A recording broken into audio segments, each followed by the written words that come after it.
right, Ryan, welcome to Baseball Night in America. And welcome to downtown Miami. Game 2 of this interleague set between the Orioles and the Marlins. And we welcome you inside. Joe Davis, Eric Karros joins us in a moment. This has obviously been a disastrous start to this season for the Marlins. They've now dropped 8 in a row.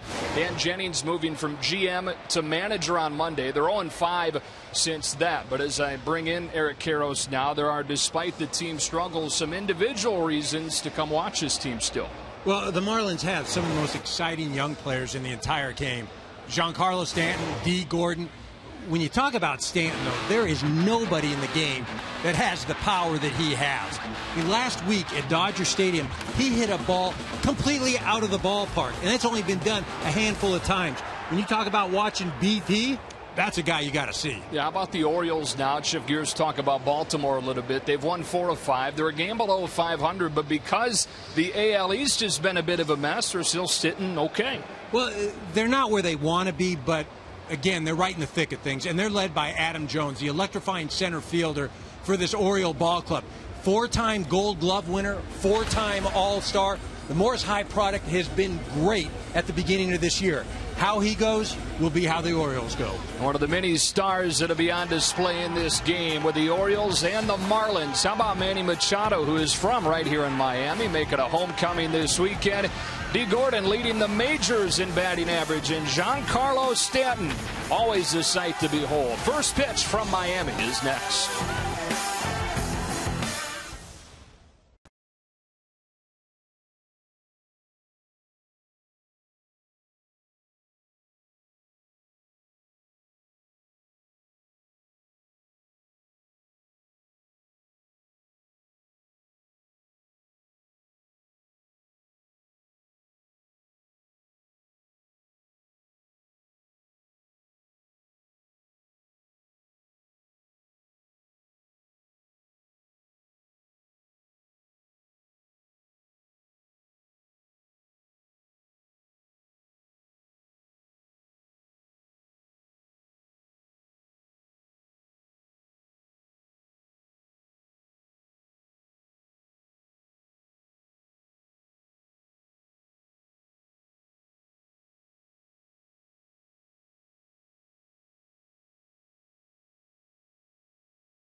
Baseball Night in America from Miami, Florida. Gorgeous night outside. We are inside with the roof closed at Marlins Park. Game 2 of this 3-game set, this interleague series.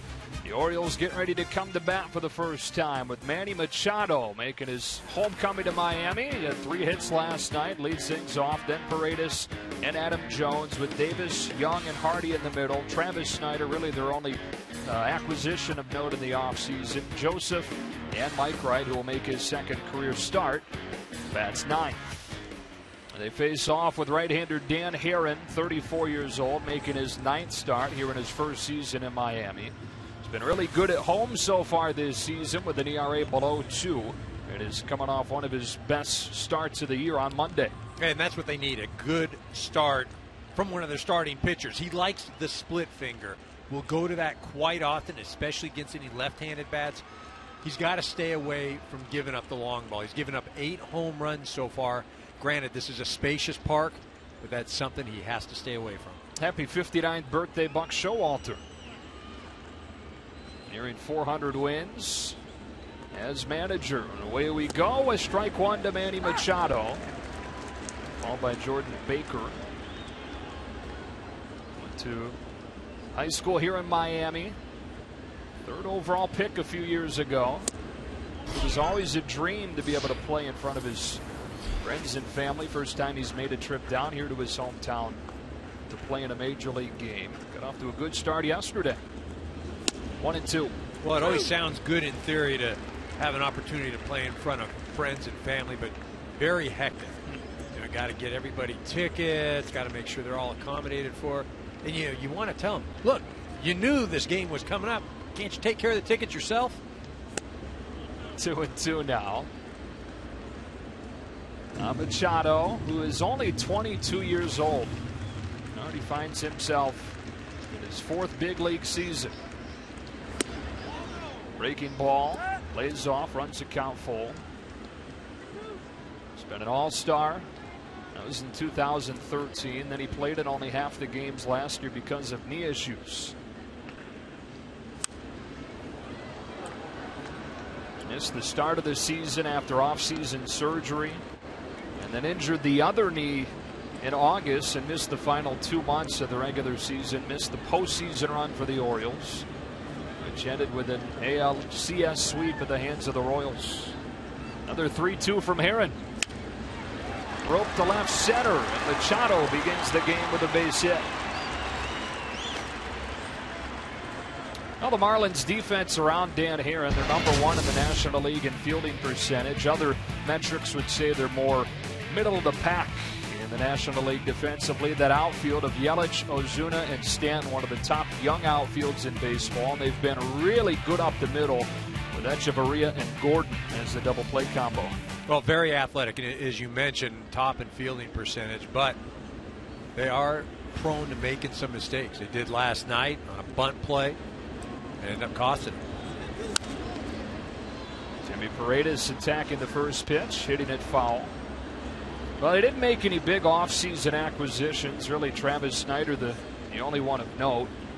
But Jimmy Paredes, who they acquired late last year, has been incredible. Finally qualified for the league leaderboard with enough at-bats. And collects another base hit. Back-to-back singles to begin things for the Orioles. Paredes, a guy that coming into the day set 1 point behind Nelson Cruz for the AL lead. So we look at our keys to the game, sponsored by the Lincoln Motor Company. Well, pretty simple for Baltimore. They've been swinging the bats better as of late. They're starting right where they left off. They also want to get into this Marlin bullpen. Miami has to get something from Dan Herron, and he's today's starter. They have not been getting a lot of innings. And the bottom line, they just got to believe, because it's become a situation where it's almost as if they're waiting for something bad to happen, and this is not the way you want to start. Adam Jones comes up. Yeah, Dan Jennings told us this afternoon that the start of the game, the mood down there in the dugout is really good, just what you'd want. And you can't blame this group because they have lost 8 in a row. But as soon as something goes wrong, you start to think, well, here we go again. Well, and it's easy to say, well, just have confidence, believe, think good thoughts. But you're human. And after a while, instead of just continuing to think good things, you gotta see something good happen. And that's what the Marlins are waiting for. 0-1 to Jones. Check swing foul. He's behind 0-2. They've lost 8 in a row. They're 0-5 since Dan Jennings replaced Mike Redmond, who was fired on Sunday. Really, it was a roller coaster over the first month for Redmond. They started 3-11. Then you forget that they had a stretch where they won 9 of 10. They were sitting at 500 on May 2nd. But have gone 4-15 since then. 0-2 to Adam Jones. Dan Herron early on, and granted, he usually goes to the forkball. He hasn't gone to it yet, but a lot of sliders, a lot of cutters.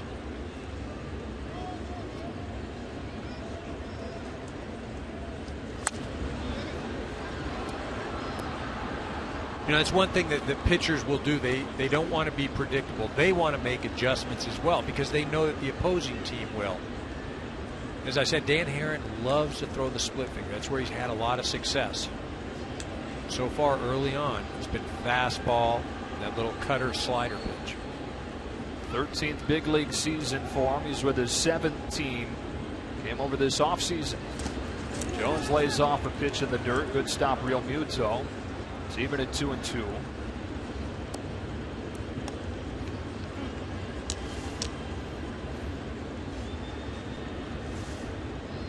Traded over with D. Gordon from the Dodgers in the offseason and had contemplated retirement. And at first it said he wasn't sure that he wanted to leave the West Coast where he's from. His family lives currently. But decided to go to spring and play for the Marlins. Hung one. Jones fouled it back. Still 2-2. Herron trying to get in there right up and in. Fastball. What that is, that's going to set up the slider away or the cutter away.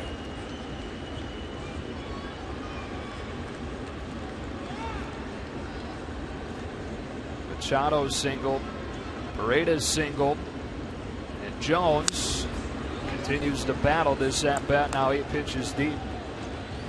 Heck of a season for Adam Jones so far, who it's hard to believe is in his 10th big league season. And so far his numbers the best of his big league career, hitting .329 Buck Showalter's club.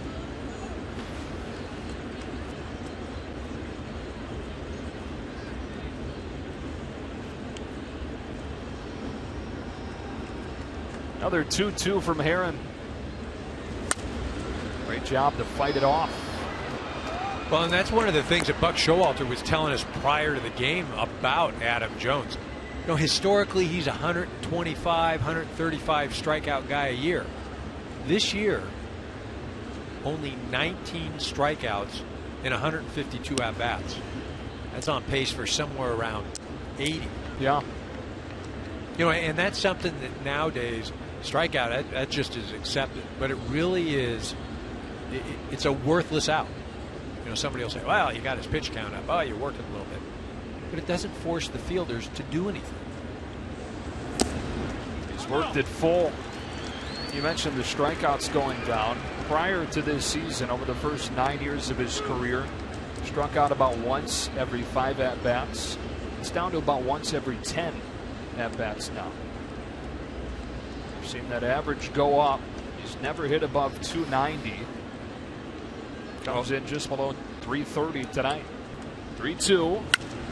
Hit hard to short. Echeverria somehow stops it and gets it out at second. One gone.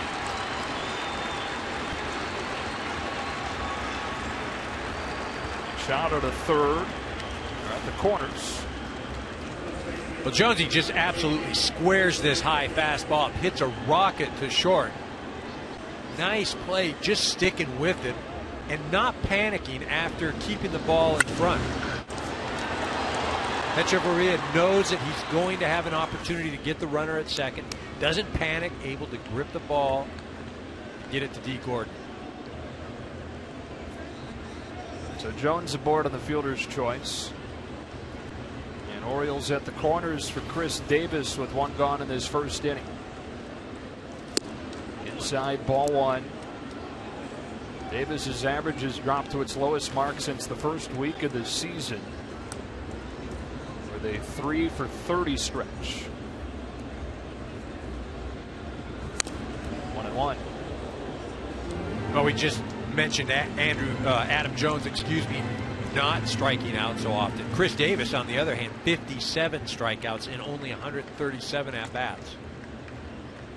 You know, granted, he can hit a ball out of any ballpark, but also prone to a lot of swings and misses.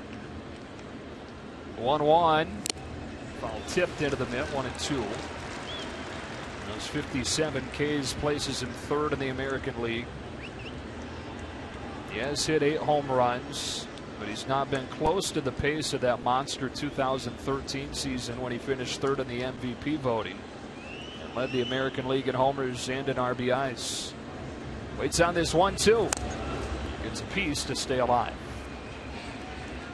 Well, you saw Adam Jones taking off in that situation. Buck Showalter trying to make something happen. Jones the only 1 stolen base this year.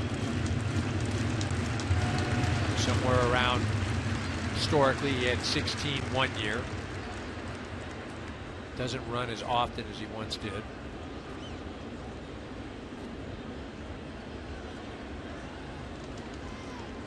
Machado at 3rd, Jones at 1st, and Herron with another 1-2. On the edge for strike 3. First punch out of the game for Herron. Big second out this first inning. Dan Herron going with the curveball here in this situation. Starts off the plate and just gets the corner.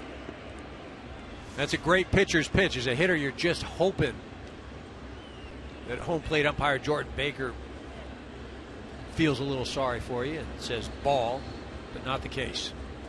Brings up DELMON Young. Looks at a fastball outside.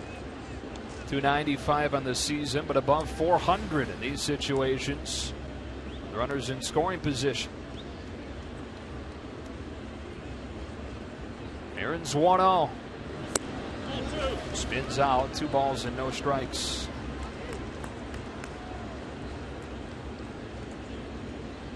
Well, and this is the hitter where Dan Herron can change that momentum. The first 2 guys get on. The Marlins are thinking, oh no, here we go again. If he can escape, they grab the momentum.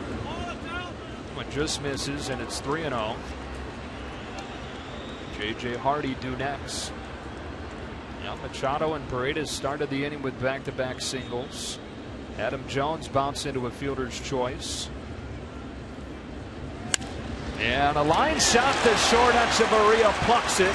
And Herron is out of the inning with no damage done. Giancarlo Stanton and the Marlins come up in a scoreless game after this.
Middle game of this 3-game set between the Orioles and the Marlins.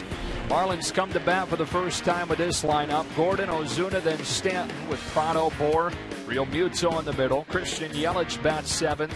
Echeverria is the 8-hitter. Dan Herron the pitcher. That's 9th for Dan Jennings. And this lineup does it against Mike Wright, who's making his 2nd start, his big league debut on Sunday. 4 hits, no walks, over 7 1/3 shutout frames. And that's something to watch for. This is his 2nd start, so there's a little bit of information this time. He's not going to be able to ambush the ball club like he did in his last start. Control. He's good for anywhere from 3, 4, 5 walks a game. He was a lot better in his first start. We'll see how things go tonight.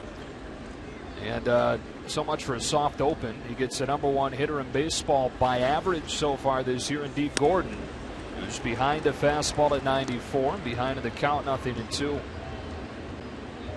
Not just one of the best debuts this season, but one of the best in Orioles history for a starting pitcher. Pumps an 0-2 to Gordon. Up and in, ball one. He's the only guy for the Orioles ever to win his debut with no walks and no runs in at least those 6 innings. And that's the thing that surprised me as a young pitcher, his first start. No walks.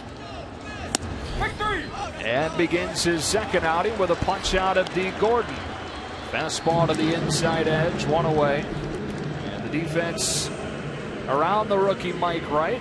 It's Travis SNIDER in left, Adam Jones in center, Delmon Young in right. Manny Machado has won a Gold Glove but has struggled so far defensively this year.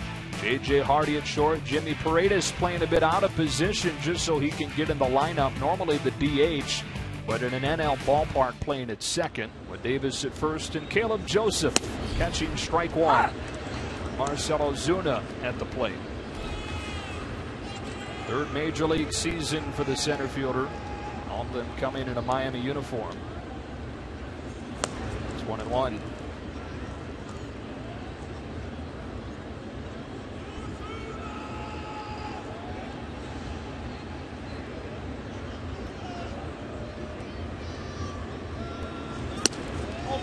It's 2-1. Let's go back to that strike three. You know, I'm not so sure that D. Gordon didn't know the count. I mean, I think he thought that there was only one strike. That's a situation. 2 strikes. Are you going to bunt? Maybe, but that pitch wasn't that bad. And I think it was when he said strike 3. He's like, whoa, wait, what? What? And those are the sorts of things that can happen when you're in a losing streak, when there are a lot of peripheral things going on. Is sometimes you just lose track of things. 2-2 to OZUNA. Fastball at 97 that time. Right in his debut on Sunday, threw the fastball more than 70% of the time. Lived in the mid-90s and touched 98, which was harder than he had averaged in the minors, but he said was building off of that adrenaline. Pumps a 2-2. Way up, 3-2. Well, that's the thing. It's basically hard stuff. It's fastball and it's slider. You know, not a lot of change in velocity. That one hit the other way, sending Young out of the warning track to pull it in. 2 up and 2 down. GIANCARLO Stanton, so well respected, coming to the plate. Oh man, complete power hitter. He's an intimidating guy. I worry about the fans up in the upper deck. he's a tank. I think he could be a tight end or a linebacker. The most power I've ever seen in the game of baseball. 12 home runs, puts him second in the National League, leads the league with 40 RBIs, and faces an overshift in his first at bat tonight. Strike one. The average in the month of May is below 200, but he's continued to drive in runs, continued to hit the ball out of the yard. Check swing foul. He's behind Mike Wright, 0-2. You mentioned it at the start of the show. Dodger Stadium a couple of weeks ago hit a ball out of the ballpark above the left field canopy. You almost did that in the Old Timers game last weekend, I hear, huh? Hammers that one down the right field line, but he was late on it, and it's just a loud foul ball. You know, just a handful of guys hitting the ball out of Dodger Stadium. Willie Stargell did it twice. Mike Piazza. The most prolific one for me, Mark McGuire, he who went to left center. But to get one out of there, you have to see it to believe it. And his power, again, it's worth going out and watching him take batting practice. There are only two other guys that I would make a point of watching batting practice when I played. Barry Bonds, Mark McGuire. The third now, GIANCARLO Stanton. Lays off a slider, 2-2. Only Bryce Harper has hit more home runs than Stanton in the National League so far this year. Harper's got 16. 11 of them coming in his last 15. Here's a 2-2, and Stanton takes just outside.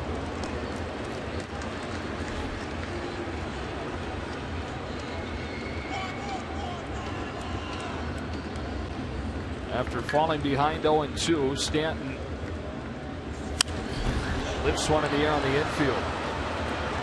Mike Wright executes a 1-2-3 first inning here in his second career start. Through with one in Miami, no score.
Tonight's telecast is sponsored by the Lincoln Luxury Uncovered event. Right now, get exceptional limited time offers.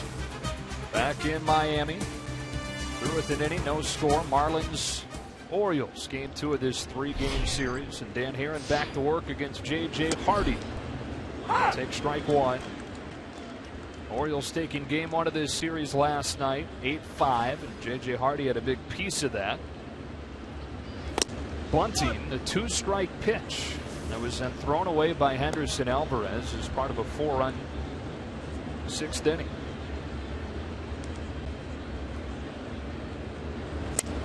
One and two. And Buck Showalter telling us that J.J. Hardy did that himself.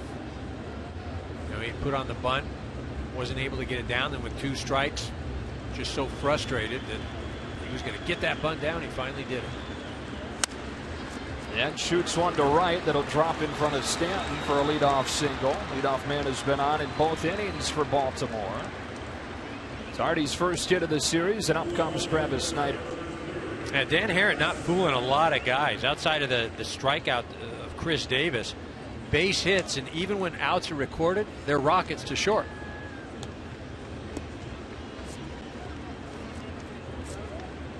Here's Snider in his first season in Baltimore, coming off the best season of his career in Pittsburgh last year. Over a highly touted Blue Jays prospect.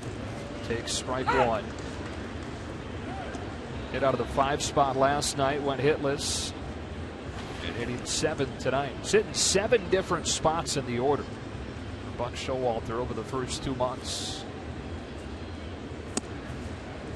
Low strike, 0-2. He's got pretty good pop.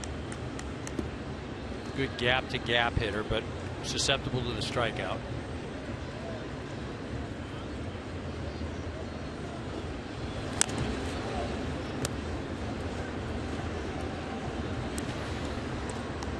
The Orioles are having to overcome losing Nelson Cruz.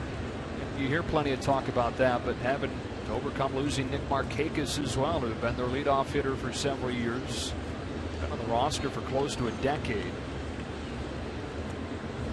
SNIDER, one of the pieces they brought in to try and replace those guys, but they really didn't do a ton. They were counting on the returns of guys like Machado and Davis, who missed the end of last year. Yeah, Wieters as well. And again, though, Buck Showalter telling us that they're going to do it with the starting pitching. And that's the bottom line. Not going to outslug a lot of people. They will grind. They will get the return of Jonathan Scope in a few weeks. They've had 12 players placed on the disabled list this year of the Orioles. That's fourth most in baseball. 7 currently.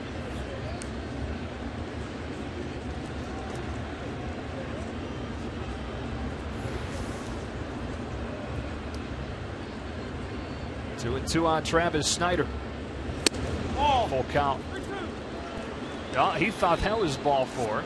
Here's the current disabled list, and you mentioned Matt Wieters, the key piece to that, set to come off in early June. He's eligible to come off the 60-day DL June 4th. He's in the ballpark this weekend and working at extended spring training to join the club for this series. Snider takes ball 4. The first 2 have reached in the second. Begin a rehab at AA Bowie next Tuesday. In anticipation of coming back in just a couple of weeks. Well, Dan Herron finds himself in a mess again. Last inning, the first 2 hitters reached base, first and second. He was able to wiggle out of it without allowing a run. Problem now, you have Joseph up at the plate, 440 with runners in scoring position. Well, he's the guy that has been the beneficiary of Wieters' absence. Came up last year for his big league debut. And the numbers weren't great offensively, but did a nice job handling the staff. And has been much better offensively here in his second season. Well, and even when Wieters comes back, it's not going to be every day behind the plate. It's going to be one of those things maybe 3 times during the week. Joseph will still get his at-bats. Waits on this 0-1. Ball out. Just misses away. 1 ball and 1 strike. Just 28 years old when he debuted last year. 207 over 82 games. Right now 279 in the air to right. Back goes BOUR. Foul ground, makes the catch for the first out of the inning. Now next week, Major League Baseball returns on Fox Sports 1. The Diamondbacks face the Brewers at 4 Eastern, and then at 7, Baseball Night in America on Fox. Playoff rematch between the Dodgers and the Cardinals. Red Sox get the Rangers. Royals visit the Cubs, 7 Eastern on Fox. Your home for baseball every Saturday. Fox and Fox Sports 1. First career big league at bat from Mike Wright.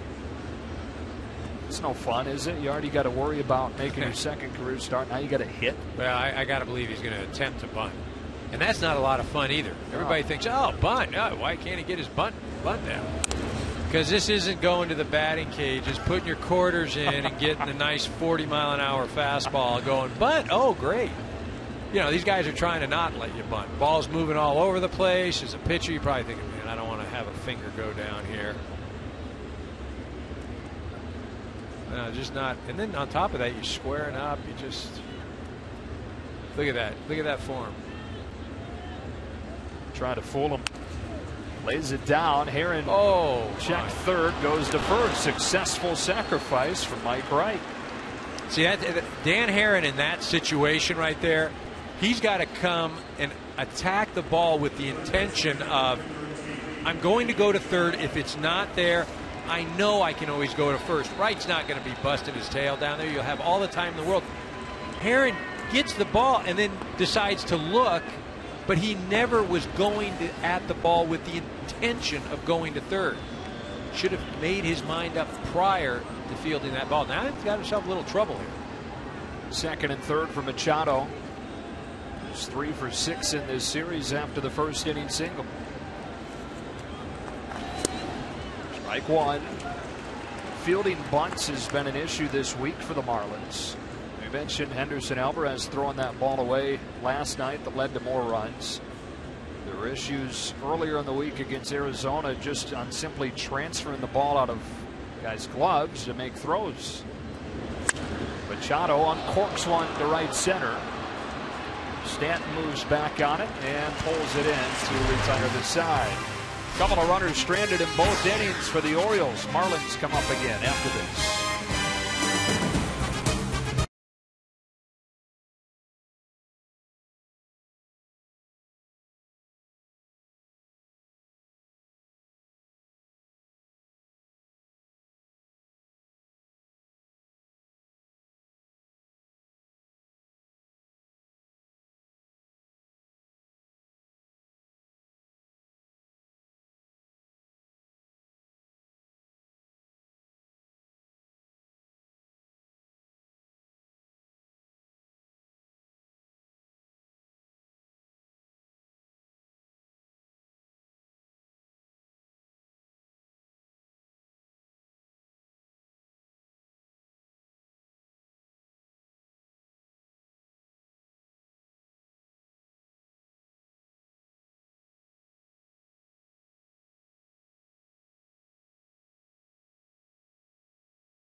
Cast is sponsored by T-Mobile. Switch to the Data Strong network.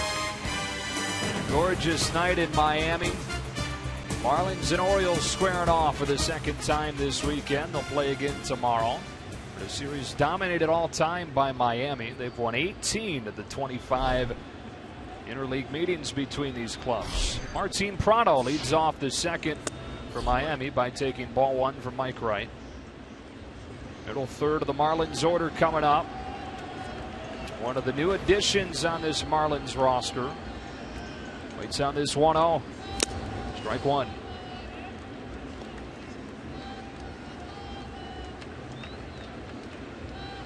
And Prado, not your conventional number 4 hitter in a lineup, but again, Dan Jennings just trying to make something happen, change things up a little bit. I mean, you go back into the history. There are guys that, you know, when their teams were struggling, they pick the lineup out of a hat. Yeah, I mean, Billy Martin did that. Just something. Up and in, 3-1 on Prado, who had been hitting second. Dan Jennings decided to flip him around with Marcell OZUNA, trying to get Giancarlo Stanton some kind of protection. And not that Prado scares you, but the way Dan Jennings put it is, he's a professional hitter that you can count on and at least have to respect in that spot behind Stanton. 3-1, 3-2. No, not a lot of alternatives right now for Dan Jennings. And, you really got to feel for him because, this isn't a man that wanted the manager's job, that felt like, yes, he's the answer. It was more or less, he was asked by management to take over this ball club. Sharply hit to short. Hardy spears it and gets it. One gone.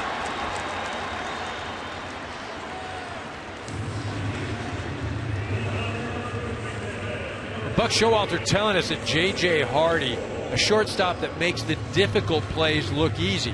This is a difficult play. Gets a good jump on it, ranges, then has the wherewithal to turn, gather himself, and make a good throw. That's right on the money, right over to Chris Davis. That's a perfect example of what you mentioned, what Buck Showalter said. Makes those tough ones look easy. As Justin BOUR swings over the top of a first pitch slider for a strike. Well, Michael Morris was brought in to play first base for this Marlins team, but has struggled. And BOUR has taken advantage of an increased role as a result. He's hitting .425 in 22 games since his call up from AAA New Orleans. And has gone from being an extra bat to the regular starting first baseman in place of Morris. 2-1. Well, and this is the type of guy that you would love to have hit behind Stanton. Now, granted, he's young. He's got to get his feet wet. He's got to get comfortable. But just his presence, the ability, he's left-handed. Ideal to hit behind Stanton.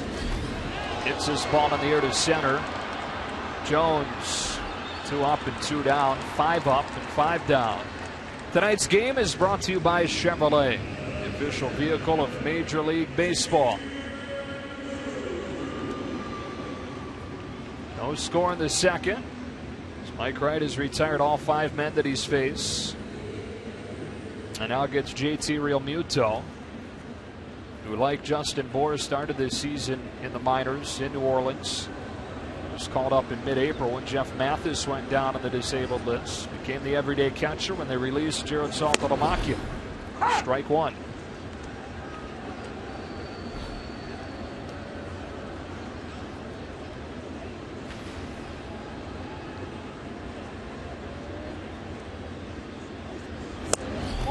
One and one. And Realmuto is trying to snap out of a 2 for 20 slide. In his first big league season. Softly hit to short. 1, 2, 3 for the Marlins again. And we go to the third in a scoreless game in Miami.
Back at Marlins Park, back on Baseball Night in America. Joe Davis and Eric Karros.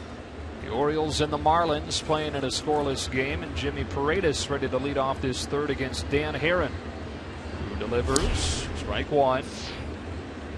There's been a lot of good contact against Herron so far.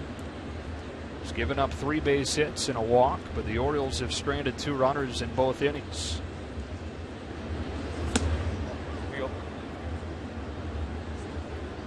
Orioles offense that got off to a red-hot start this year. 5.5 runs per game, led the majors in April. Those bats have gone silent in May. 2-1. 3.5 runs per game, so 2 runs fewer here in May than they were averaging during April. They sit 26th in the bigs this month. 2-1. Perfectly placed, it evens up. Well, and that's been one of the keys in their stretch as of late. 4 of their last 5 winning those games. 27 runs. You know, if they score, they're going to be fine. They're pitching, as Buck Showalter told us, that's their strength. They get solid starting pitching. Their bullpen's been pretty reliable. The offense just has not been consistent.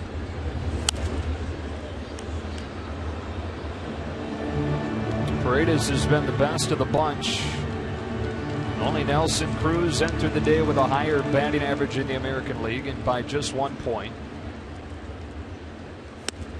Went upstairs for that one, came up empty, and he's the first out of the third. Between innings, we talked with Buck Showalter, asked him what he thought so far about Mike Wright. Well, so far so good, unless you guys jinx him by talking about him, so I appreciate that. But no, he's another good product of our farm system. Our guys have done a great job down there drafting and developing, and we're just trying to stay out of their way and let them play, you know. Hey, Buck, happy 25th birthday today, first of all. And then, hey, J.J. Hardy, a nice play at short.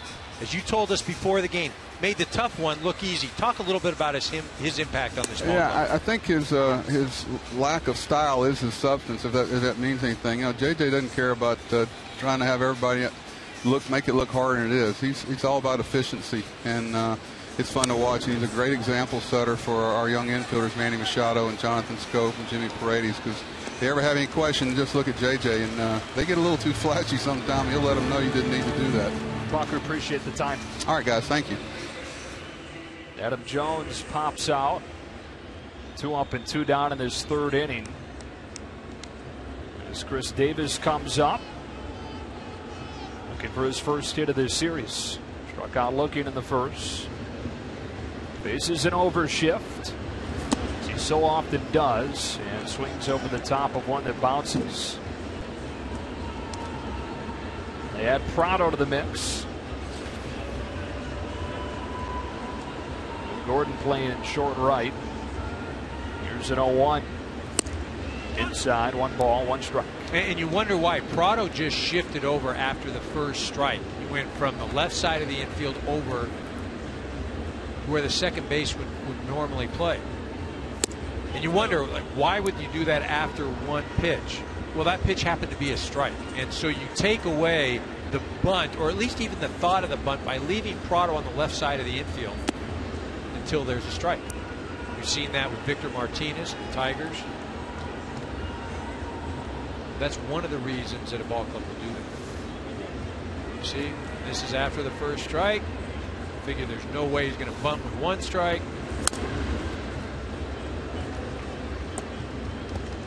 We've seen Herron pound inside, pitching to the shift. Trying to get Davis to pull one into the extra defender. And Herron trying to work his first 1, 2, 3 inning, and does with a fastball to the belt. 1, 2, 3 go the Orioles as Davis takes strike 3 called in a scoreless game.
Bottom third of the Marlins order against Mike Wright as we start the bottom of the third inning in a scoreless game.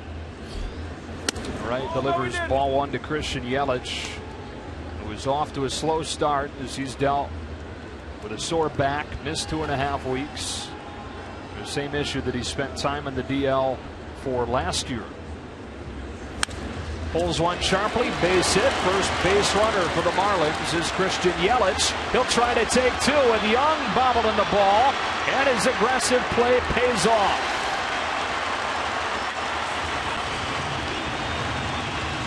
You figure it'll be a single with an error on Young, allowing Yelich to move into scoring position. So Yelich excited, he got a hit. He's not busting it hard, but he's watching what's going on. When he sees the bobble, he decides to turn it on, hustles in. Maybe that's the spark. Maybe it's something like that to get the Marlins going. You see, he keeps that foot on the ground. Interesting, because if Hardy is applying that tag to the front of the bag and leaves it on him, he would probably be out, because watch that right foot. It comes up, off. Here it comes up. But Hardy doesn't have the tag on him at all. When his left leg hits the bag, that's when Hardy applies the tag. They are going to review this now. Is there a moment there where he slides over the bag and his hand is no longer on it? Well, it's not his hand. Watch his left leg. See, there's no tag. The tag isn't. That's what I said. If Hardy would have applied the tag initially and had it on that right foot and kept it there the entire time, he would have been out. But watch, there is no application. Look at, we're not touching, we're not touching, we're not touching. Now we're touching, but that left leg is on the bag. The shin is on the bag. You're saying it'd be coming after? Yeah. Looked like his left pinky nail was on the base. Be another angle.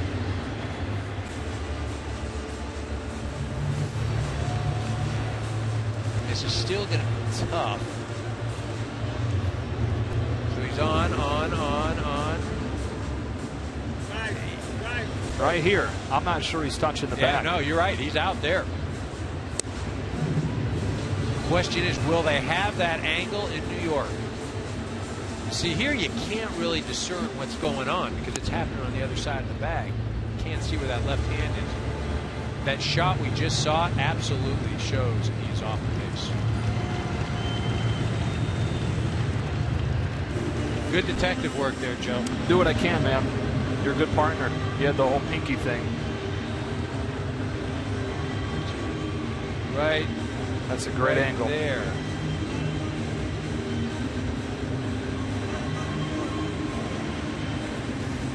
It's only the 7th time that Buck Showalter has challenged a call this year. That's the 4th lowest challenge total in the majors.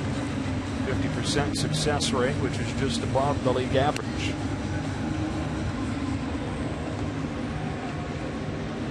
See, now, if it goes against the Marlins, it's going to be one of those things like, here we go again. Every little thing. Fantastic look from our production crew here in Miami.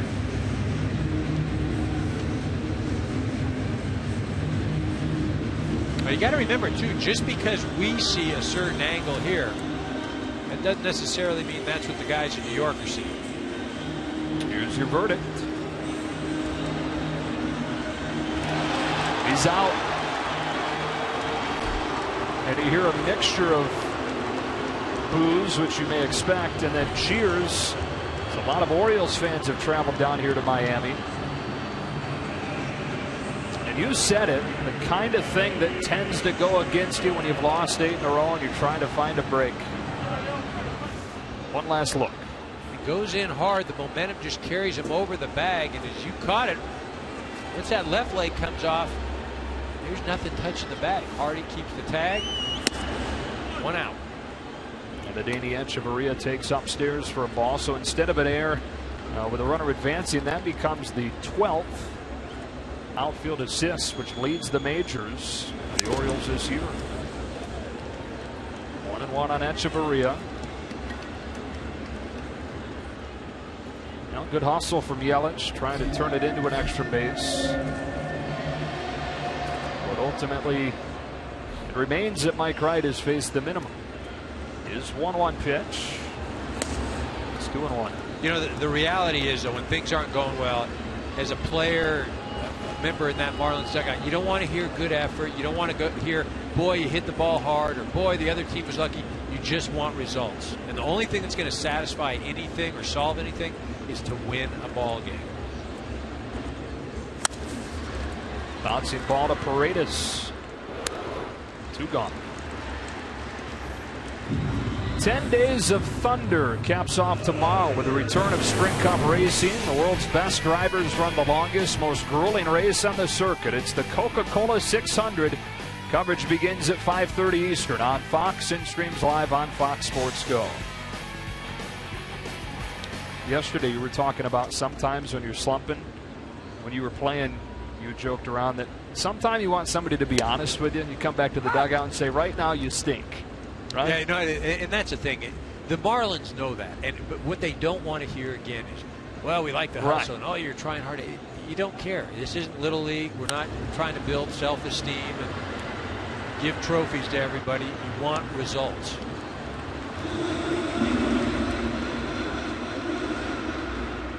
Particularly tough luck lately for Christian Yelich, who's had a lot of hard hit outs over the last week.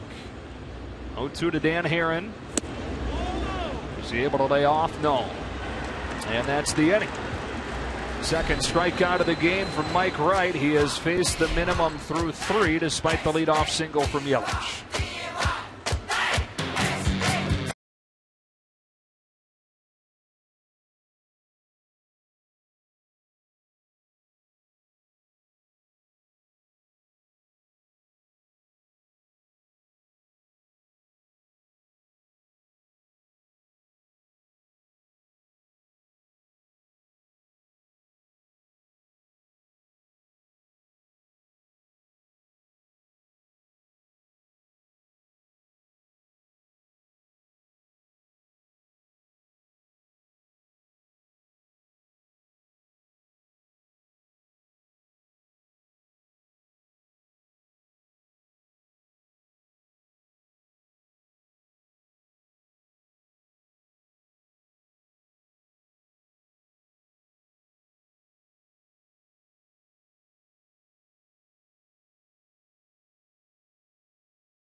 Entourage from Warner Brothers Pictures. See the movie in theaters June 3rd.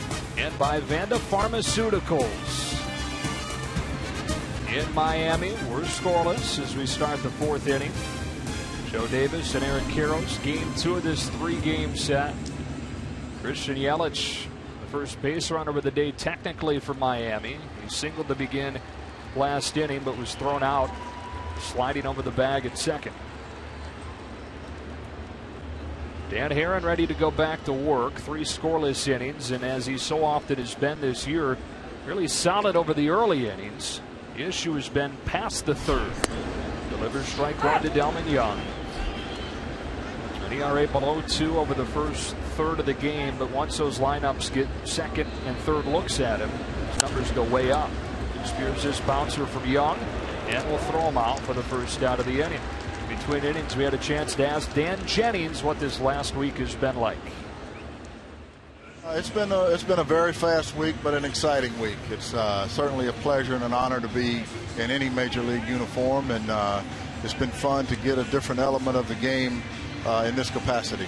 Talk a little bit about the frustration. We just watched Christian Yelich. He busts his tail in a second and then comes off the bag. And just how do you keep the guys' spirits up in that dugout? You got to keep grinding. You know, you're looking for breaks, but you make your own breaks. And some of the frustration of this week has been things just like this that seem to go against you.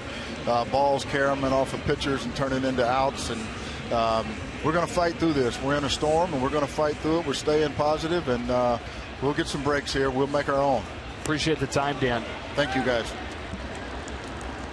J.J. Hardy down on strikes. Something but to lay off that one from Herron, who's got his 4th punch out.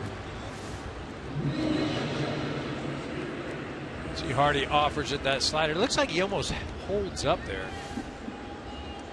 As a hitter, not really enjoying that call right there. So 2 gone for Travis Snider, who walked his first time up. And takes ball 1.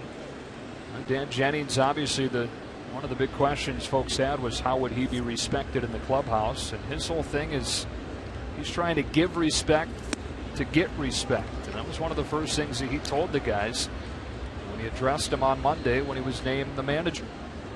Yeah, I think one of the things that we have to be cognizant of, he's doing this out of loyalty to the organization. You know, I don't think. Base hit to right for Snider to keep this inning alive. I don't think as a general manager that he felt that Mike Redmond wasn't doing the job and that he was the man for it.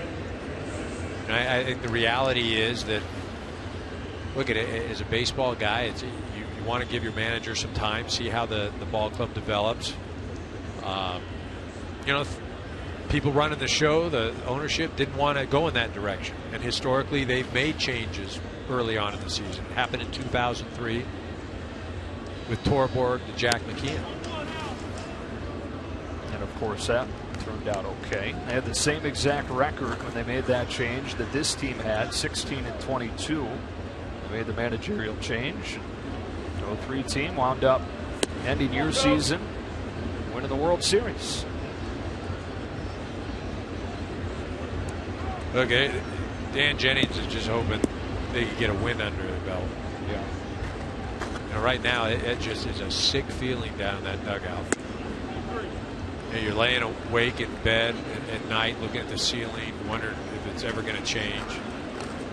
You know, hotel rooms, you're going, you got to be kidding me. How did I get in this situation? I mean, it really is. It's a paralyzing feeling, and then you're asked to go out and perform physically.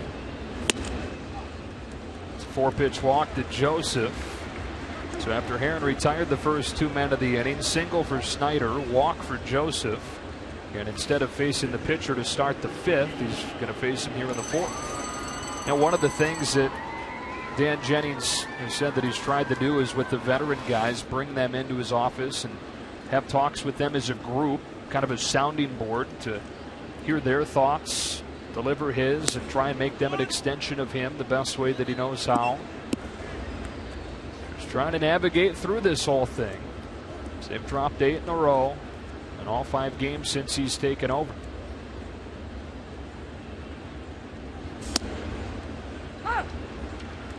He said too that there have been several veterans on the roster that have come up and vouched their support to him. They acknowledge that they know that he's been thrusted into a tough situation.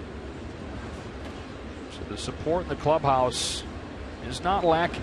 It's 1-2. Well, I think if there's any frustration, it's with ownership and those that made the decision to relieve Mike Redmond. David Sampson right there, instrumental in that decision making.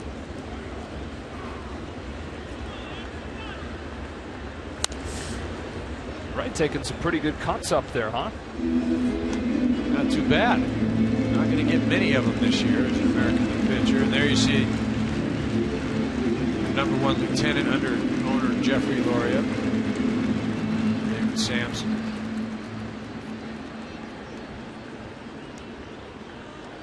Dan Jennings, the 14th manager in the 23-year history of the franchise.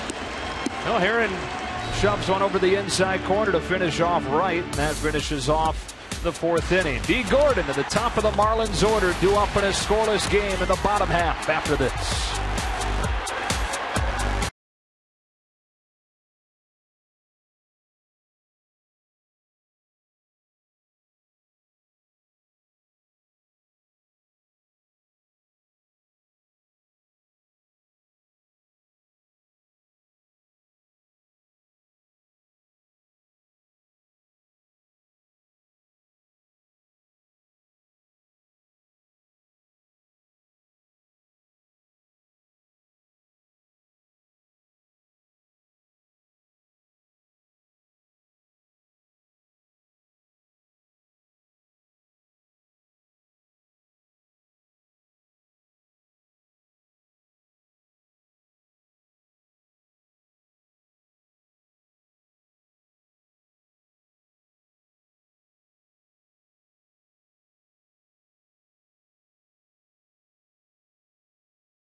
Back in Miami. Now it's time for tonight's Game Changer Profile, brought to you by T-Mobile, official sponsor of Game Changers. In his first season in a Miami uniform, D. Gordon putting up huge numbers.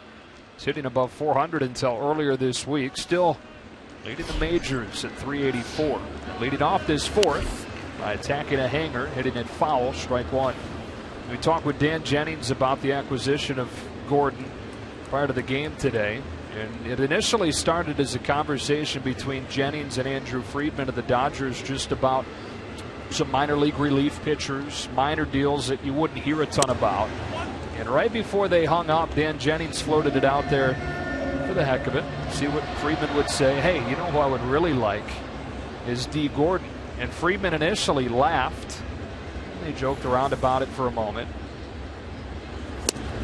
Then they talked over the coming weeks a couple of more times without talking much about Gordon. Then they finished another conversation where Friedman said, hey, by the way, I've been thinking about what you said about D. Gordon, and I'm trying to figure out a way to make that happen. Bouncing ball to second. Paredes throws him out for the first out of the inning. Time for a game break. Here's Ryan Field in Los Angeles.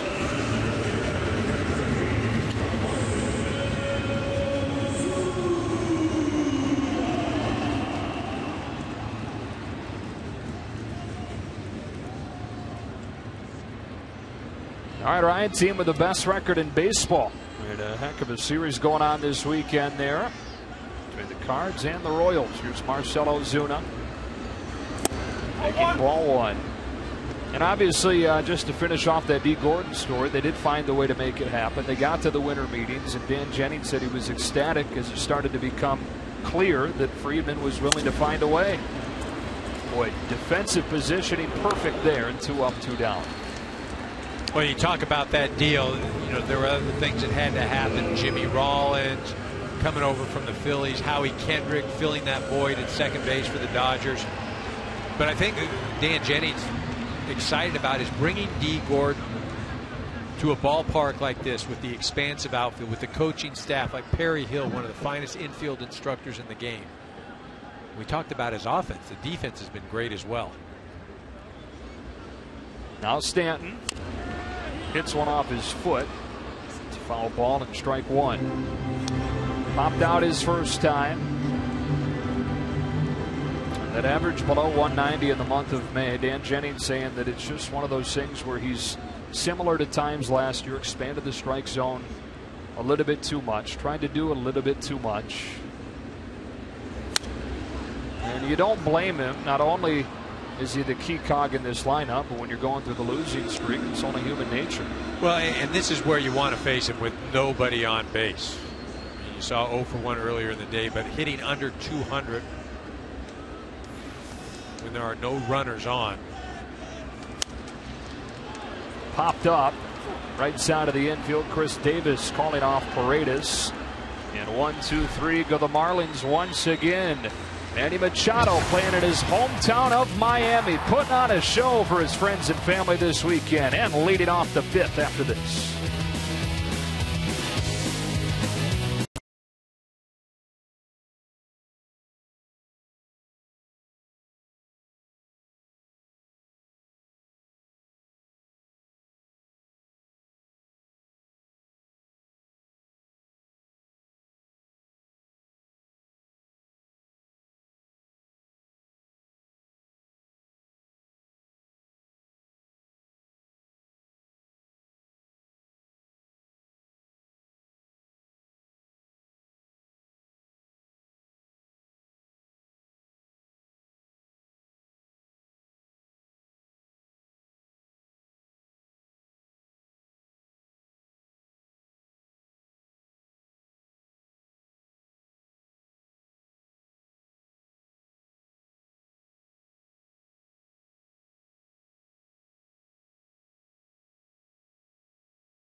It's time to vote for your All-Stars with the 2015 Esurance MLB All-Star Game ballot for the 2015 All-Star Game. You can vote at MLB.com/vote. Catch all the excitement of the 86th All-Star Game July 14th on Fox.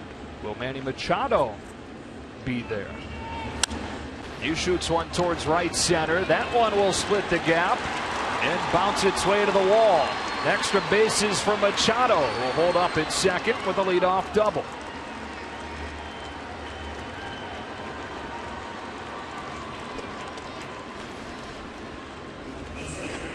Well, Machado does a nice job. This pitch basically down the middle.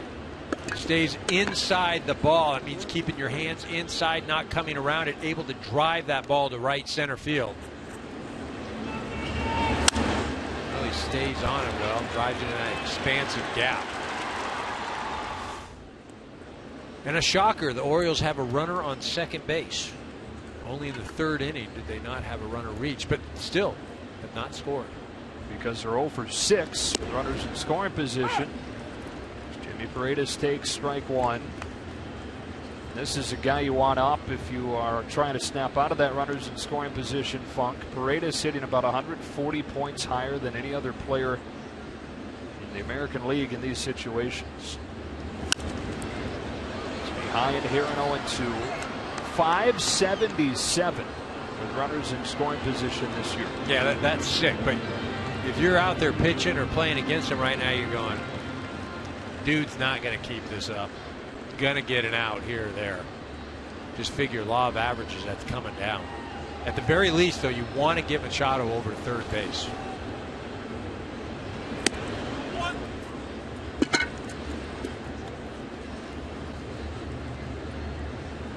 Dan Herron has really been walking a tightrope tonight. First, second, and fourth inning. Leave 2 runners on base each of those innings. He told us yesterday that as his career has gone on, and he's in his 13th season now, his fastball average is about 87. He said that his margin for error is so small. It's become much more of a cat and mouse game.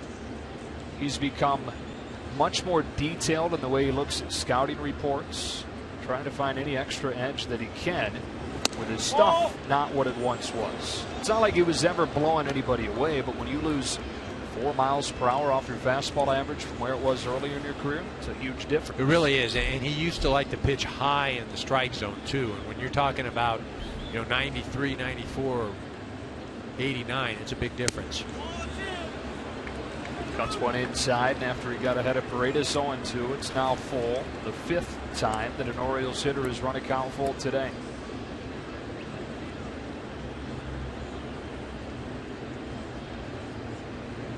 Machado at second, nobody out, 5th inning.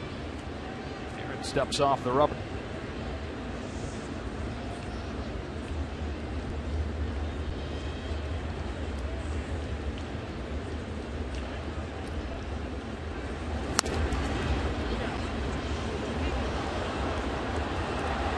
Somehow that ground ball went up into the top row of that lower section.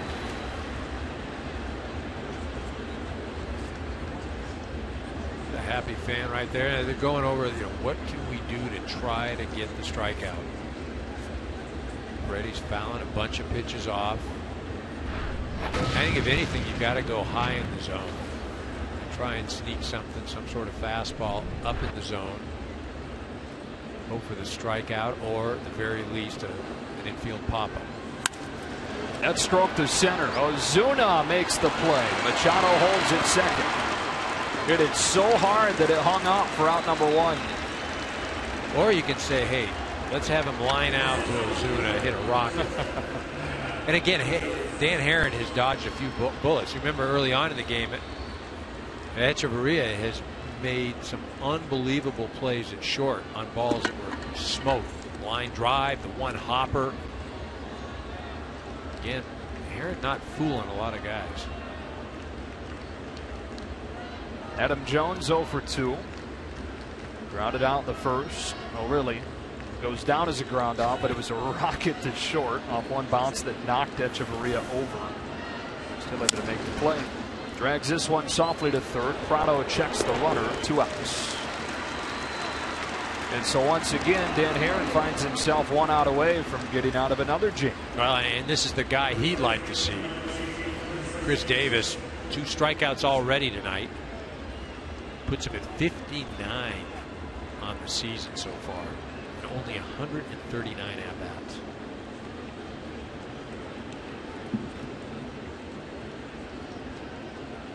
How's that cotton candy looking right there? Got all that cotton candy, and you're going to eat the white roll in the middle. Saving it for later. Saving the real part for later. It's a long game. There you go.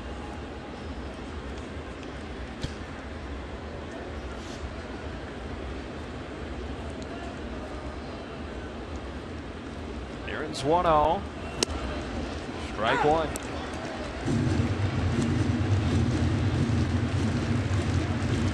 Orioles are hitless in 8 at-bats with runners in scoring position today. Leadoff double from Machado. He's still at second after the line out from Paredes and the ground out from Jones.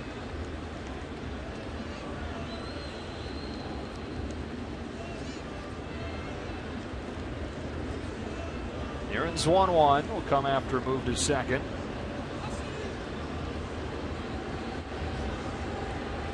34-year-old out of Monterey Park, California. Former Cardinal, former A, former Diamondback, former Angel, former National, former Dodger. In his first season in Miami now.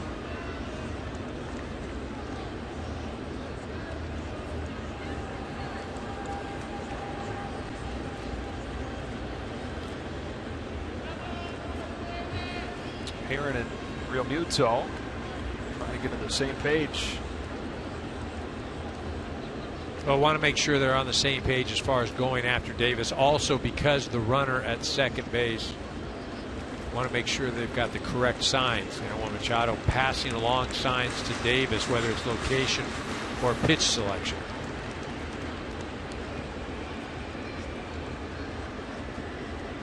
Here's the 1-1. A bit inside. Big swing pitch there. Now 2 balls and a strike on Chris Davis. He was homered 8 times this year. Knocked in 21, but that average down around 200. Aaron brings it 2-1. And this is away. DELMON Young, who is solid in these situations historically, waits on deck. Well, you still got to make a pitcher's pitch in this situation. 3-1. Davis is probably going to be swinging, and there isn't a park that can hold him. Took a strike. Excellent pitch. Breaking ball in the outer part of the plate. Again, smart, not just throwing that get me over strike. Aaron has struck him out twice with pitches over the inside part. Stays alive this time on a breaking ball to the back foot. Do the 3-2 again. Already 96 pitches for Dan Aaron, whose season high is 103 on May 2nd against the Phillies. And that was one of the things Baltimore wanted to do, as we talked about, a key to the game. Get into this bullpen. Davis stays alive again. That's one of the things Buck Showalter talking about Chris Davis brought up that lately hasn't been happening as he's been in this slide. He's not fouling many pitches off, but he's fouled off a pair to force the 3rd consecutive full count pitch. Just gives the pitcher more chances to make a mistake.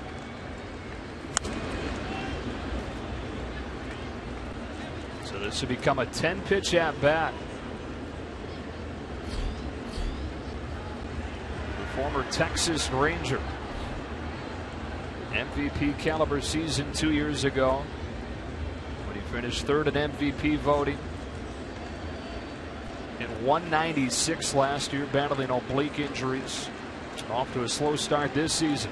Another 3-2. Strike 3 called. He took it again, and Aaron's out of another jam. Baltimore 0 for 9 with runners in scoring position, but that cotton candy tastes really good.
Pass is sponsored by Chevrolet. Find new roads.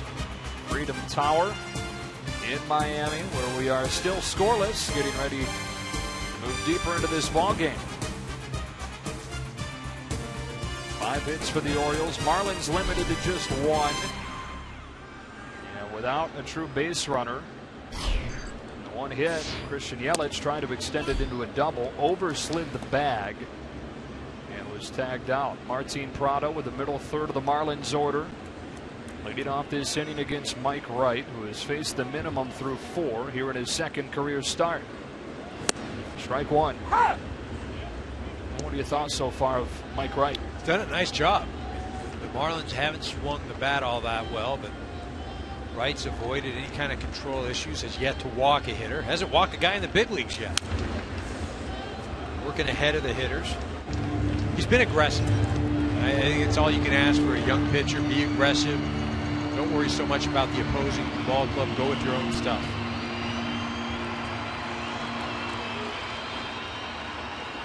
One-two to Martin Prado. In honor of Memorial Day weekend, Fox Sports proudly supports Folds of Honor in its mission of providing educational scholarships to families of military members who have been killed or disabled while serving our country. For more information, visit foxsportsupports.com. Martin Prado leading off this 5th inning. And Mike Wright hitting him up high. He got his arm. And he'll get first base.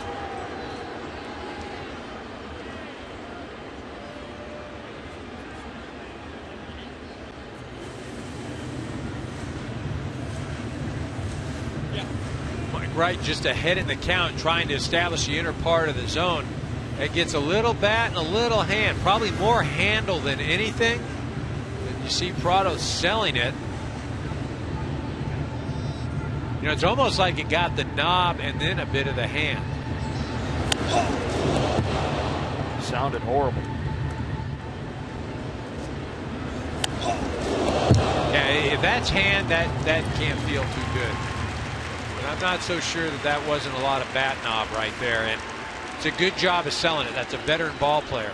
And I'll tell you what, I mean, I can speak from experience. Many a times, especially with 2 strikes, if I got a ball in on the hands, I'd be barking like that thing got me just to get down to first, especially with 2 strikes. Yeah, he's going to sell it for a while, but let's catch him later on in the game and see how that hand is. Leadoff man aboard. And Justin BOUR comes up, having flied out to center his first time. Inside, ball 1. Former Cubs farmhand. A Rule 5 selection of the Marlins a couple of years ago. Purchased him for a little more than $12 grand.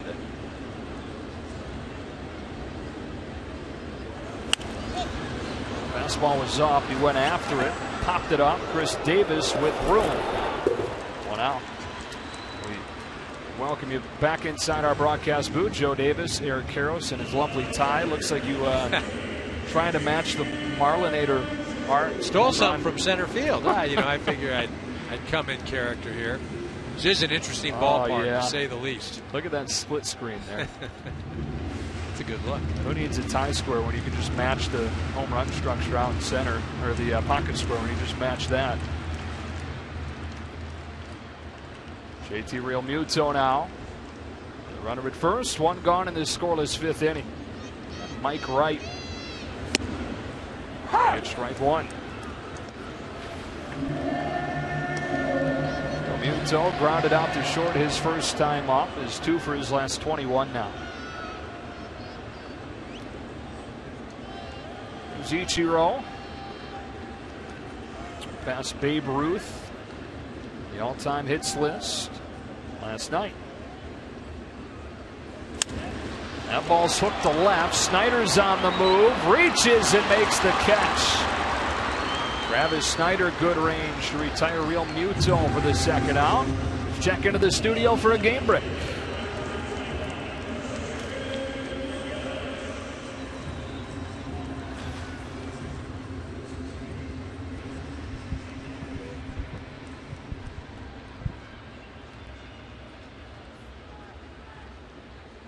All right, Ryan, Red Sox obviously part of that muddled American League East. As Christian Yelich comes up.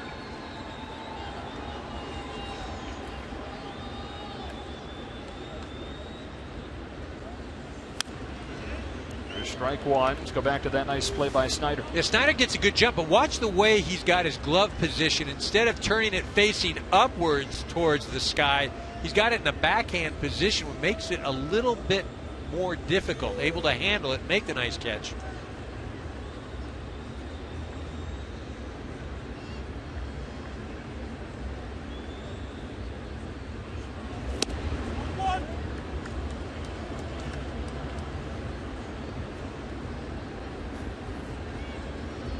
This is really the guy, you know, we talk about Stan Gordon. You see that bullpen getting going already. Morris down there throwing. Ball 2-1. We get back to this is the guy for me that Yelich, so much talent. Reminds me a lot of Sean Green, a wiry type with tremendous power. He hit a ball out of Dodger Stadium the other day. Not out of the stadium, but a home run to left field. And that is a left-handed hitter.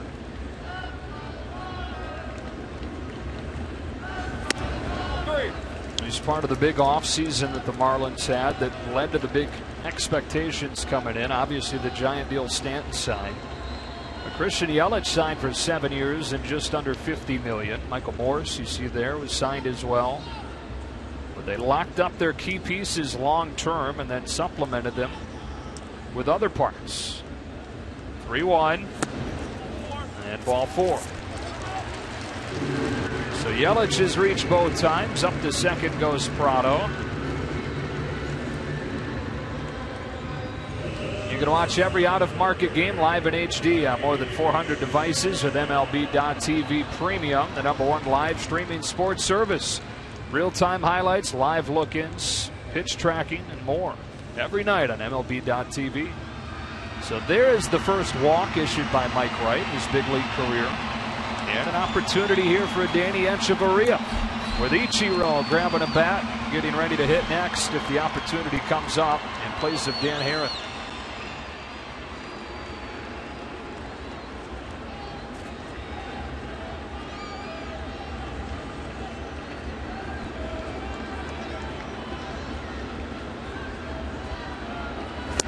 Started him with a slider and got a strike. Echeverria quietly having a really nice season. The average above 300. He has been statistically the best 8 hitter in baseball. He waits on this 0-1 from the rookie Mike Wright. Bounced over the mound at second. Paredes goes the short way and Hardy goes behind him to pull it in and finish the frame. Marlins threatened for the first time, but strand a pair. Still no score.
Telecast is sponsored by Jeep Grand Cherokee, the most rewarding SUV ever, and by Lowe's. Lowe's never stop improving.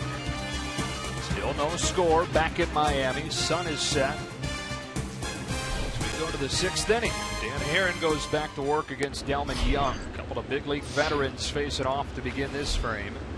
And a rookie, the counterpart of Herron, still yet to allow a run in his big league career. Young pulls it sharply foul, and it's even at 1-1. And this is where that whole managing part comes in, as far as you're running Dan Herron back out there. He's thrown over 100 pitches. The reason you do it is because you have the pitcher's spot leading off next inning. You want him to give you one more inning, then you can have a pinch hitter. It's a bit of roll of the dice here.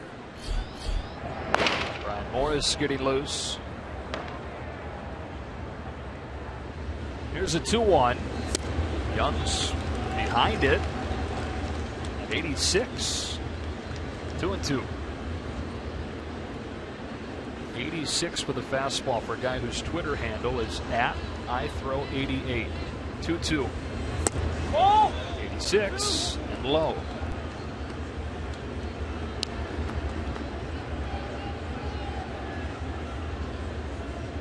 Pitch count way up there. This is the 7th full count that he's had in this game. Popped up. First base side, BOUR and REALMUTO reaches into the dugout and makes the play. 1 out. I'll tell you what, that looked like he gave up on that ball, and the last minute just stuck his glove out because he got over to the railing and he wasn't up against it. Didn't look like he had a real beat on it. He's just sitting over there and he's like, oh, well, no, I think he thought he had it. It's really a nice job of staying with it. You're going over to the opposing dugout. You know you're not going to get any love over there. Hardy attacks the first pitch. Skies it to short left. Prado's back. Echeverria calling him off. And a couple of quick outs on back-to-back pitches after the deep AB Delmon Young. So 2 outs, and Travis Snider comes up. Dan Jennings 1 out away from a nice managerial move here. Running Dan Herron back out there. You can lead off Suzuki the next inning. Still 1 more out to get, though. And against a guy who in very limited exposure has been good against Herron in his career. 3 hits and 4 ABs. One of them is a homer. Started him with a breaking ball. Strike 1.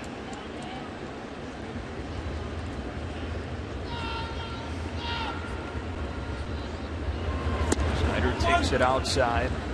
A change up. 1 ball and 1 strike.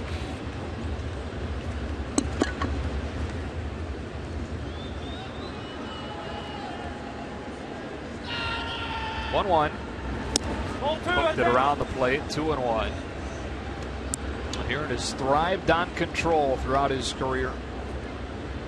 He's able to finish off this season with a 3-to-1 strikeout to walk ratio. It'd be the 11th season in a row.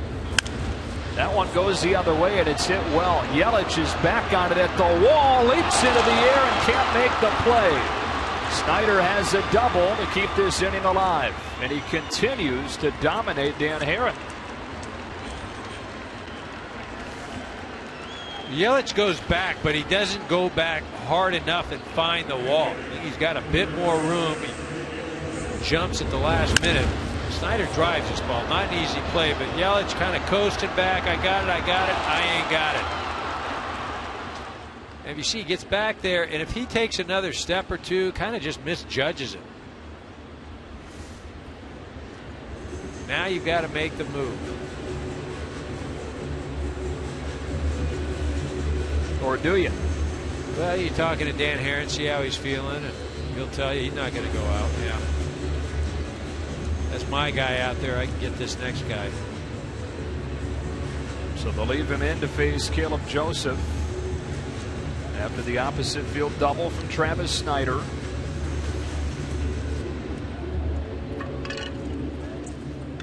Well, this is one of those things that this is a gut feeling sort of move. You know, he's earned it. He got the first 2 guys out. Ooh, even better move. Yeah. Not even seeing that. The pitcher on deck. And yep. But no weight is right hit. I mean, this gets right out of the game. Or no, they're keeping him in. Huh. He's only thrown 65 pitches. Well, he had Diaz out on the Right. deck circle. Tried to run the old. Oh, look who's warming up over here. Jennings didn't bite. That Orioles bullpen 11 innings over the last 2 games. So valuing what Mike Wright is doing, his ability to get deep into the game. He'll give him a chance to swing away here and see what he can do with 2 outs. Nobody else has been able to come up with a base hit in these situations. Orioles 0 for 9 with men in scoring position. Hits it hard up the middle, base hit. SNIDER coming to the plate. The throw is on the money. Inning over.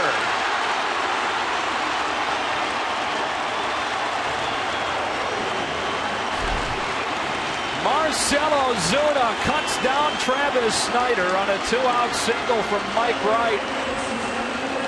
And this game stays scoreless.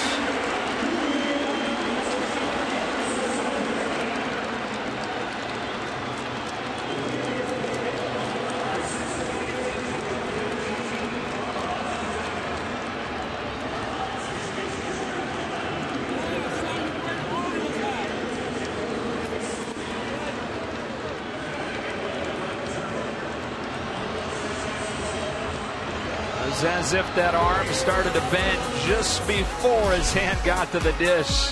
Still no score.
OZUNA trying to score the game's first run, or was he?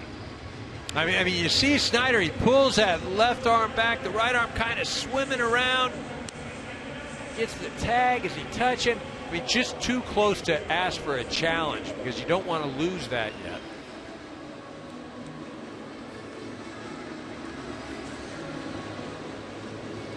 I mean, we looked at a number of different angles and we couldn't conclusively say that he was safe. Again, Buck Showalter has another half inning of using his challenge, so didn't want to waste it. Gets a hand right there as it slides across, but tag may have been applied prior. Good stuff. So it remains scoreless. And Ichiro will pinch hit for Dan Herron to lead off this inning against Mike Wright.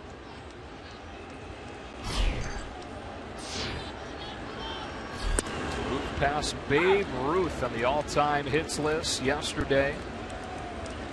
42nd all-time. Next up on the list is Mel Ott. Here's an 0-1. It's 0-2. You want to talk about what an accomplished hitter he is. So he does soft toss before every game. That's where somebody will throw him a ball from a couple feet away, underhand. And guys just hit. I was speaking with hitting coach Frankie Menachino of the Marlins. He hasn't hit a ball on the ground all year long. Unable to lay off there. He disagrees with it. He's saying check. He just wants him to check down to third instead of Jordan Baker punching him out himself. And I agree with him in that situation right there. The umpire is watching the ball come towards home plate. You're telling me that he can see that and see the bat, whether or not he offers at the pitch?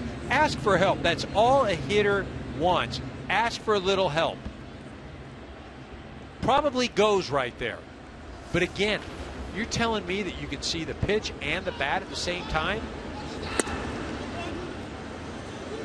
We've seen several of those instances this year. Go back to opening day in Detroit. Torrey Hunter was called out to finish the game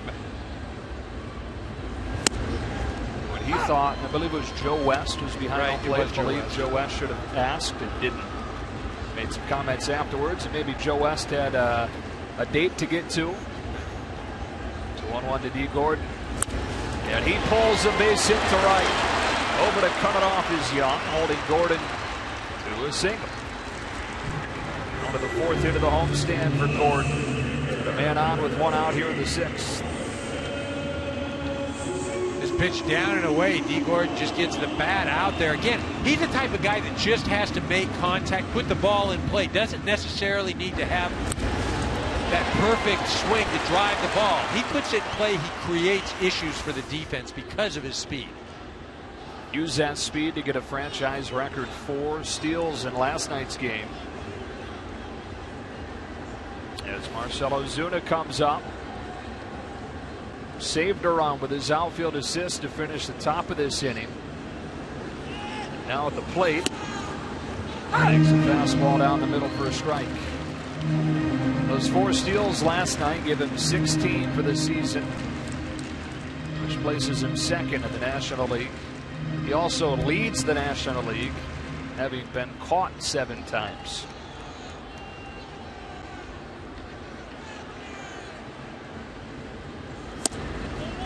One and one on Ozuna.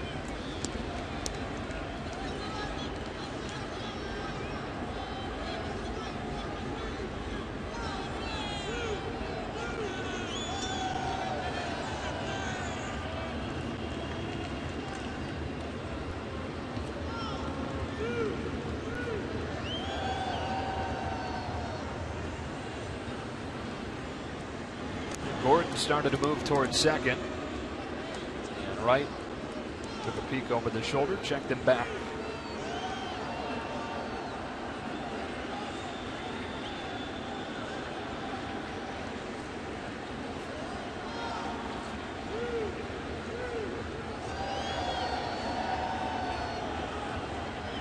He takes off and got a good jump. Pitches a strike. Throw is nowhere close. No chance to get D. Gordon. Heck of a jump, EK. Well, he gets a great jump, also coupled with a great pitch to run on.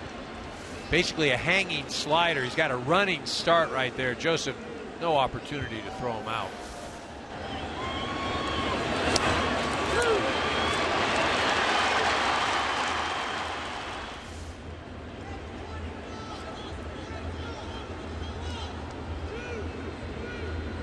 Ozuna kept the Orioles off of the board in the top of this inning. Now trying to put the Marlins on the board in the bottom half.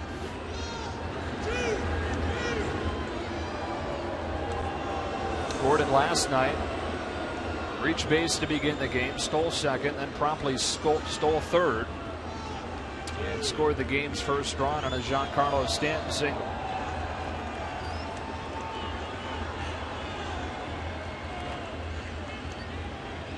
One, two to Ozuna.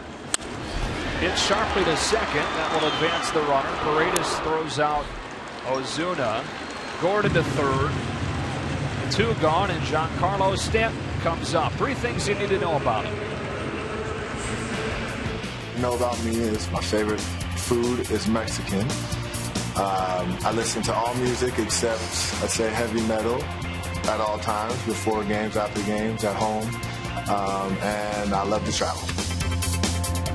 Trying to come up with a big hit here with the Marlins in front, but instead he'll be put on. They'll take their chances with Martin Prado.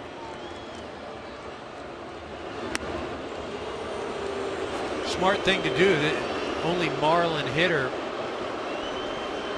with an average over 300 with runners in scoring position. You take the bat out of his hands, put him down at first. Again, this is Prado. He's protecting Stanton. He's collected more than a quarter of this team's RBIs on the season. That's the greatest percentage of any single player on any team in the majors. Buck Showalter says, Buck Showalter, you have to remember, while managing the Arizona Diamondbacks many years ago, intentionally walked Barry Bonds with the bases loaded.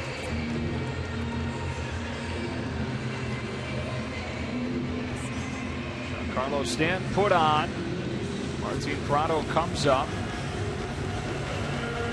Yeah, Stanton, by the way, at this age, has almost twice as many home runs as Bonds had at the same age. And just shy of the pace that Hank Aaron was at. So here's Prado with runners at the corners, 2 gone, and a scoreless 6th inning.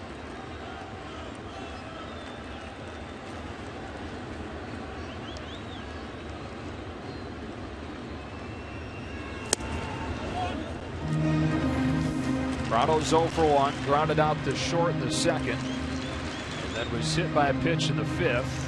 Good sign for Marlins fans that he stays in the game. Hit knob of the bat, maybe got a piece of his hand as well. The 1-0 slider bites outside. 2 balls and no strikes. With Justin Bour due next. Well, if you're Prado right now, you got to sit on a fastball up and away. And Wright's going to go with the fastball in this situation. Not going to leave anything that feels Prado can hit. Just got to get it up. Get for a ball to right. That's exactly what he got. Shot it to right, but right at Delmon Young. And the inning is over. Marlins leave him at the corners, and we stay scoreless. On to the late innings in Miami.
Cup as a nation rallies behind Alex Morgan and Team USA will be taking on the world's best teams in search of their third title. The only place you can see the Women's World Cup is on Fox and Fox Sports 1. It all starts June 6th. Mike Wright, 6 more shutout frames after his big league debut on Sunday when he went 7 1/3, holding the Angels off of the board in that start. Now doing it against the Marlins. New pitcher into the game for Miami is Sam Dyson, and his first one to Manny Machado. Rides over the outside corner for strike 1. So Dan Heron's day is finished. 6 innings of shutout ball for him. And Dyson on for the second time in this series already. Threw 21 pitches in last night's game. Gave up 2 hits and a walk, but no runs. Hitter's only batting .241 against Dyson. More of a control guy.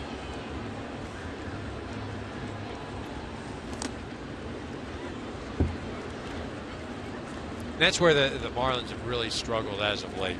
Actually, I shouldn't say as of late, the entire year, the bullpen.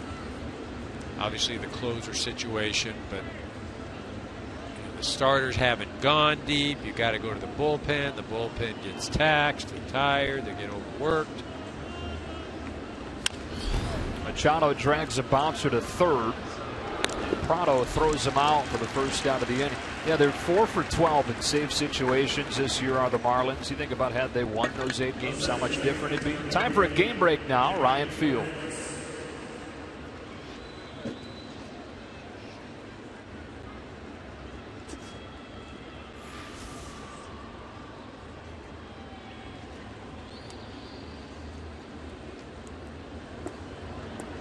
Trying to snap a 3-game skid.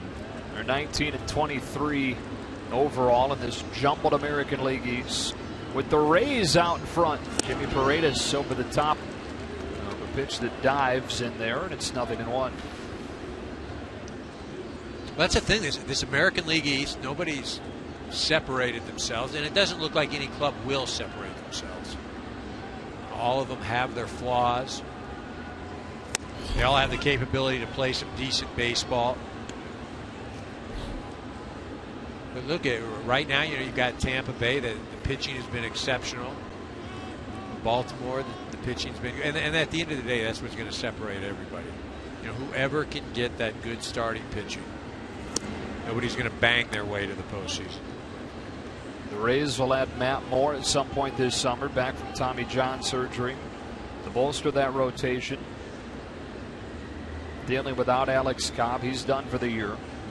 Drew Smyly reportedly will try to rehab his way through a labrum tear instead of having surgery. As Paredes hits one gently to second. 2 up, 2 down.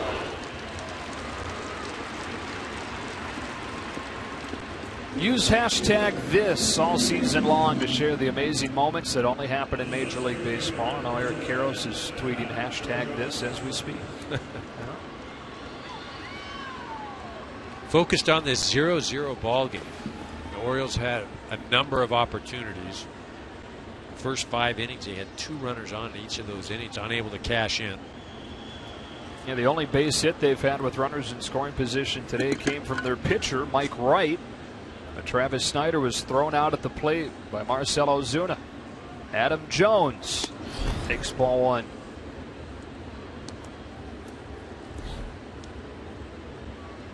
Manny Machado 2 for 4 today. 4 hits in this series. First series back in his hometown. Dyson to Jones with a 1-0 pitch. 2-0. Back-to-back heaters at 96.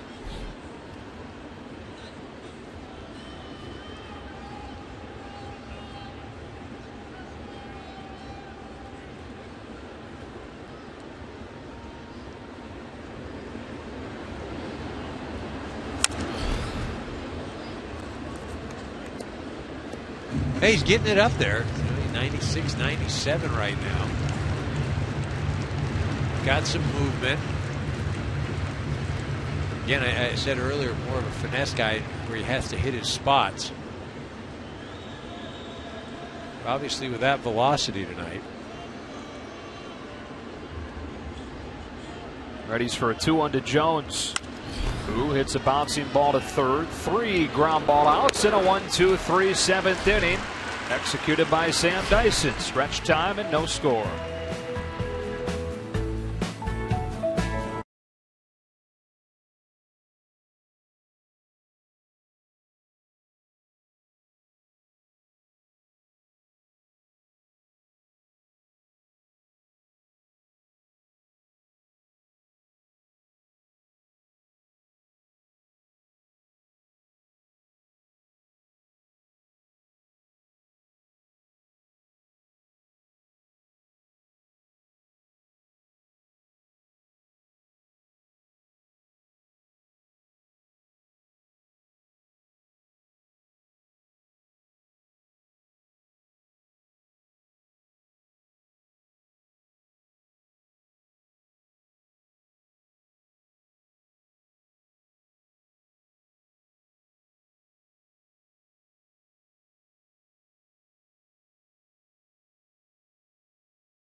Cast is sponsored by Budweiser. Budweiser, still brewed the hard way. This Bud's for you. And by Cialis. Back in Miami, still no scores. We go to the bottom of the 7th inning. Joe Davis, Eric Karros. Game 2 of 3 in this interleague series between the Marlins and the Orioles. Justin Bour set the lead off this inning for Miami against Mike Wright. Not giving up a run in a couple of big league starts now. Made his debut on Sunday. 7 1/3 shutout frames to get the win against the Angels. And he's into the 7th. Still nothing on the board tonight. No, it really hasn't had any type of trouble tonight. Hasn't been in any jams for the most part. He's had his way with this ball club. As you mentioned, only giving up 2 hits so far.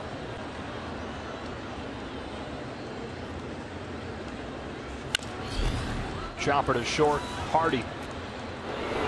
1 out. Now there's a new extreme competition coming to Fox. It's called Bullseye. People going through fire, flying through the air, all while trying to hit a bullseye. The series premiere is this Wednesday right here on Fox. JT Realmuto hitless in 2 trips up tonight. Looking for his first hit of this series. Marlins only 2 hits against Wright this evening. Strike 1. Had 14 hits last night in Miami, but they went 3 for 19, left with runners in scoring position, left 12 men on base. Lost that game 8-5. Their 8th consecutive defeat. And their 5th consecutive defeat with their new manager, Dan Jennings.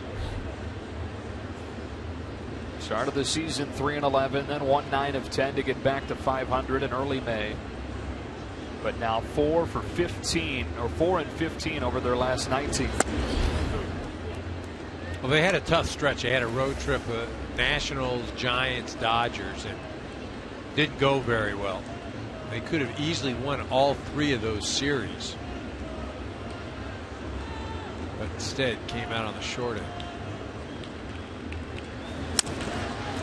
In the air to short center. Jones charges on. Can't get it with a slide, and REALMUTO has a 1-out single. Only the 3rd hit of the day for the Marlins. See an off-speed pitch just off the end of the bat. Jonesy does a nice job of hustling in, but gone are the days of being able to sell it to anybody because of instant replay. Just keeps the ball in front right there. You know, that used to be an art, you know, whether it was selling a tag or a catch. Not anymore, though. Don't waste your time now. No. Christian Yelich has reached both times tonight. Single and a walk. Wright delivers to first.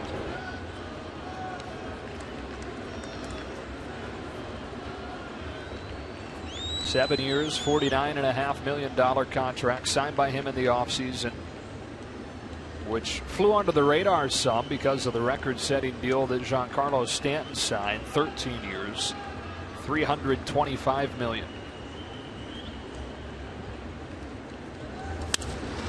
Solid shot to center, but right in the tracks of Jones, who's firing back to first. That one gets by the first baseman Davis and bounces into the dugout. So REALMUTO will get second.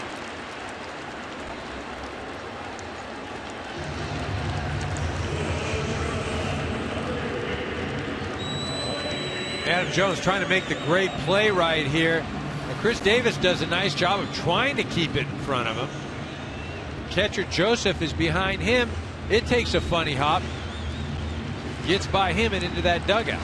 And I said he gets second, he gets third. You get 2 backs from where you started the play when a ball is thrown out of play. So that's big. REALMUTO now at third. And Adeiny Echeverria with a chance to break this scoreless tie.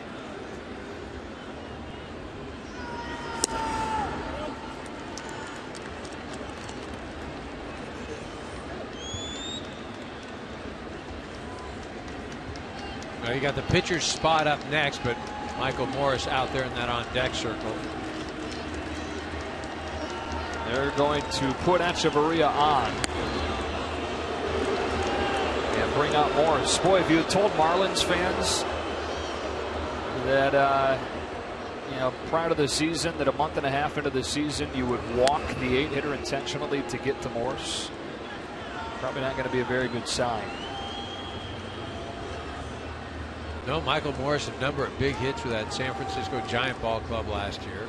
Huge home run late in the season. Again, he's going to get a steady diet of sliders and fastballs in on the hands. He's a big man right here. You don't want to let him extend. Before he bats, here's tonight's game summary sponsored by Budweiser. First time since 1978 that a Baltimore pitcher has gone 14 straight scoreless innings to begin a career. Mike Wright has done just that, trying to keep it like that. The Marlins threatening with 2 outs. Mike Morse ready to bat. Quick visit from Dave Wallace. Now, Dave Wallace, one of the most respected pitching coaches in the game. Been around for a number of years, served in a number of different capacities.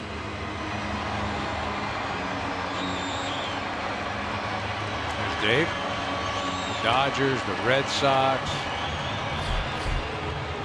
Orioles, Mets. It's Oliver Drake getting loose.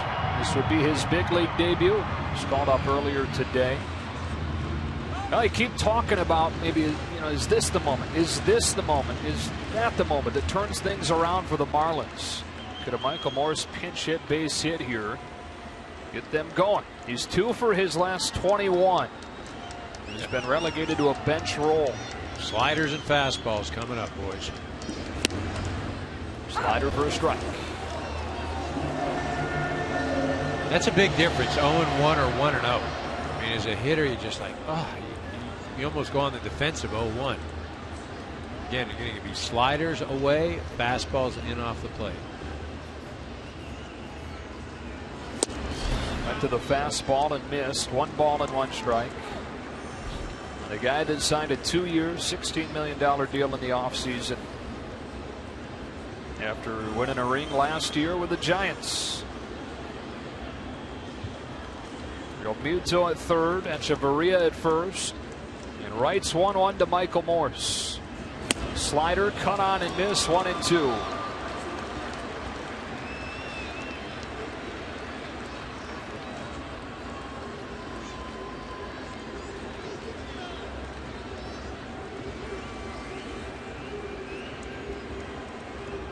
Pitch number 98 of the night from Mike Wright. Produces his 4th strikeout and gets him out of a 7th-inning jam. And brings the boos from this Marlins crowd as Morse goes down and leaves him at the corners, leaving us scoreless.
Great work by our Baseball in America crew.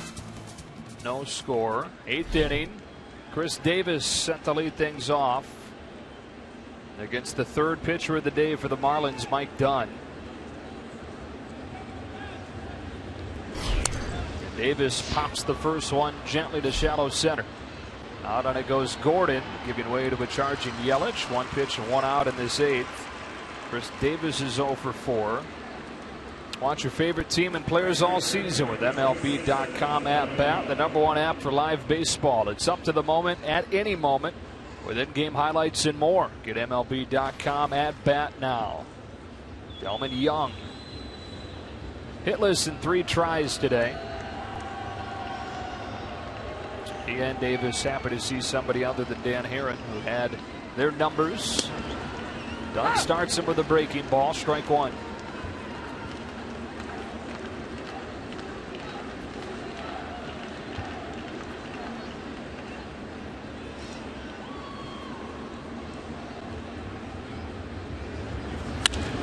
Hit hard to center. OZUNA, plenty of room in the gap. 2 outs. Spacious gaps here at Marlins Park. Yeah, big ballpark does not carry well. Obviously not going to hold a guy like Giancarlo Stanton, but this team, or any team here in this ballpark, not going to hit a lot of balls out.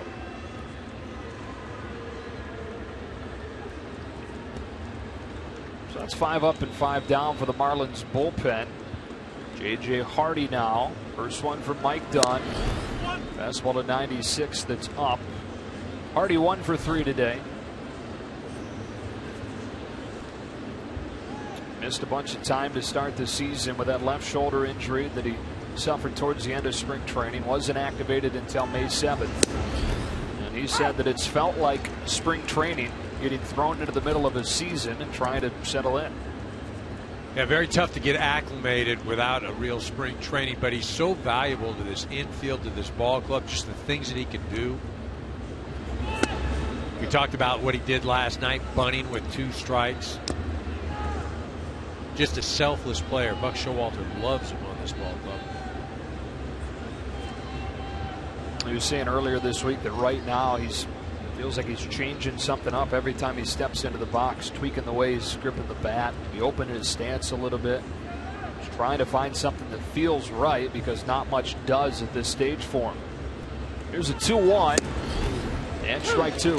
And that's the thing about hitting. You've got to feel comfortable. And when you don't feel good, everything feels awkward. You feel out of sync. And it can be as simple as just when you're warming up on deck, you take a swing and you go, oh my goodness, I've got it. I've got it. And that's how crazy this game is, how crazy hitting is.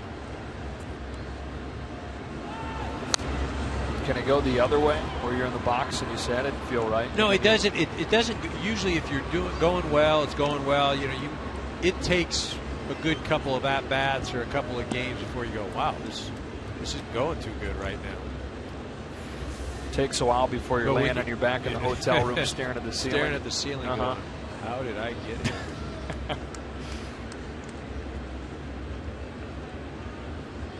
Dunn trying to work a 1-2-3 8th inning. And does with a strikeout of J.J. Hardy. 1-2-3 go the Orioles. Giancarlo Stanton due up third, top of the Marlins order, trying to break this scoreless tie after this.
Sponsored by Microsoft Surface and by Pepsi, the official soft drink of Major League Baseball.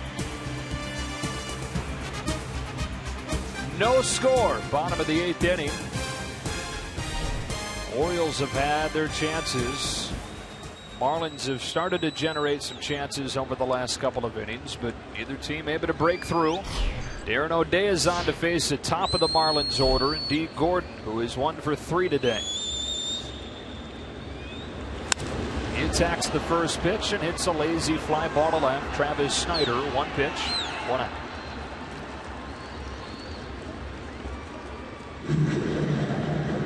O'Day on for the 18th time this season. Gets a lot of movement on his pitches just because of where he releases the ball. Gets a lot of action. It'll run away from the left-handed hitters.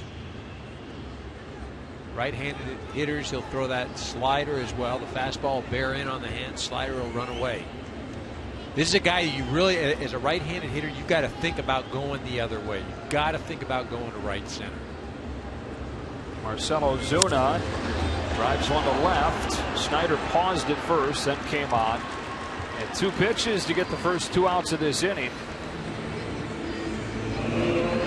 See, and that's just not, those 2 at-bats are not good team at-bats. And I say that, you've got Stanton up third. Your job as a hitter just to get on base some way, shape, or form. You've got a pitcher, new pitcher coming in. Make him work a little bit. See some pitches. You don't have to swing at the first strike you see. Now you got Stanton up, nobody on. O'Day shouldn't give him anything close to hit.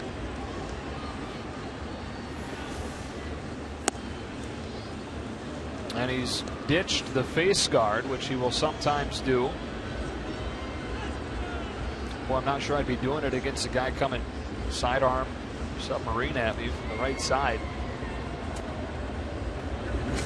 Well, maybe that's why you do it. Yeah, no, these type of guys, though, very rarely do they throw anything above the waist. Everything is down by the knees, sinking. Their ground ball pitchers. So, you know, if you want to put a face mask around your knee, maybe that's one thing. But I think they call that a knee guard. Oh, is that it?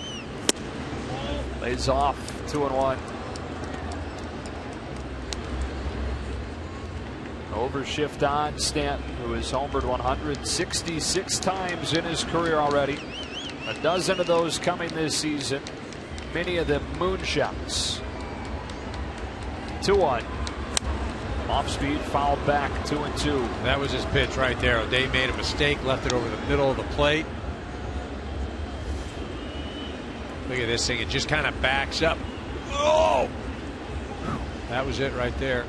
That was your one pitch. Now you're going to get some slop away at the dirt, outer part of the plate.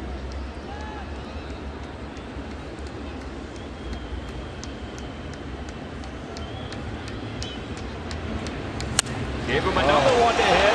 Hit it well to right. Young at the wall makes the play. And that does it for the Marlins in the 8th. Another 1-2-3 frame. Scoreless. On to the 9th in Miami.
for this inning. And when he finished warming up, Dan Jennings went out and got him, and he'll bring A.J. Ramos in. Giancarlo Stanton came up with the bases empty and 2 outs to finish the last inning. Let's go back to that AB. Well, again, you got Stanton up, nobody on. The only way he beats you is with a home run, so you're not going to give him anything to hit. Stay away, stay away. That pitch a little too close, but this right here, that's the one. Stanton had a shot to drive it, just missed it.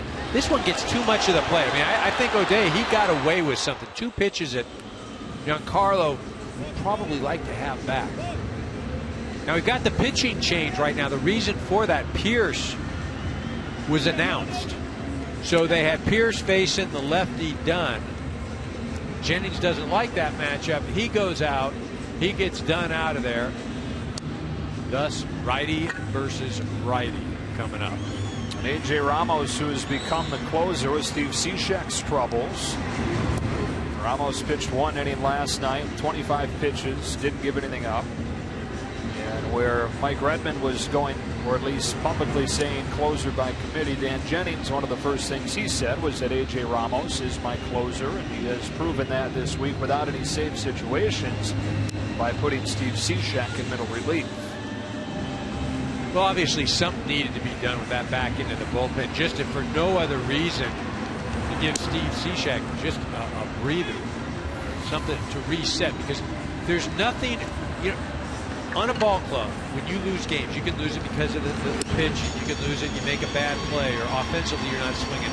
But there's nothing more demoralizing than coming from ahead to lose. And that's what happens when your closer goes out there and is unable to protect a lead.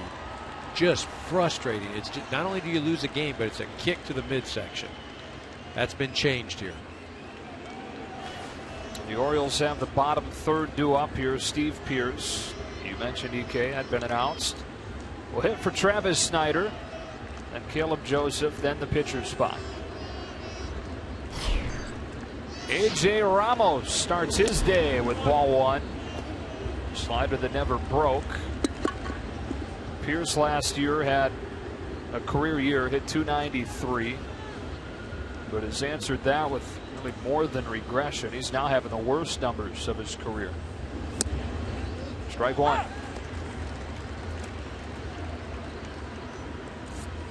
Just unable to get going so far. Hit a grand slam the other day. Hope that maybe would be the key. Ramos got it in the hands, popped him up down the line, and Chavarria. Pierce retired, 1 gone in a scoreless 9th. And it brings up Caleb Joseph. Orioles trying to break through. Team that's won 4 of 5 since losing 8 of 11. And a chance tonight to get to 500 for the first time since May 5th.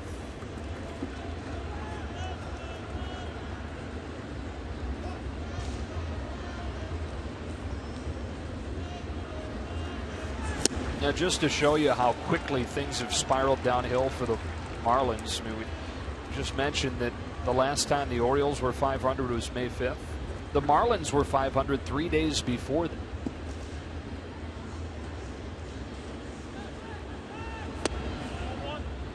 Well, again, the Marlins they're finding different ways to lose, and that is it's a hopeless feeling. It's you're just waiting for something good to happen. You keep telling yourself today's going to be the day that it changes. This is going to be the at-bat. This is going to be the pitch. This is going to be the game. Then it doesn't happen. It's just, oh, all right. The next one. And that's why this game is the most difficult game mentally to play. Ramos has one popped off the end of the bat this time by Joseph. D. Gordon is there. Marlins bullpen has been good. Marlins fans, you can tune in tomorrow for the final game of this series on Fox Sports Florida. Coverage starts at 12:30 Eastern. Will the Orioles be going for the sweep, or will that be a rubber match? That'll depend on what happens down the stretch here in this scoreless game. Alejandro De Aza grabs a bat, will bat in the 9th spot. replacing Mike Wright.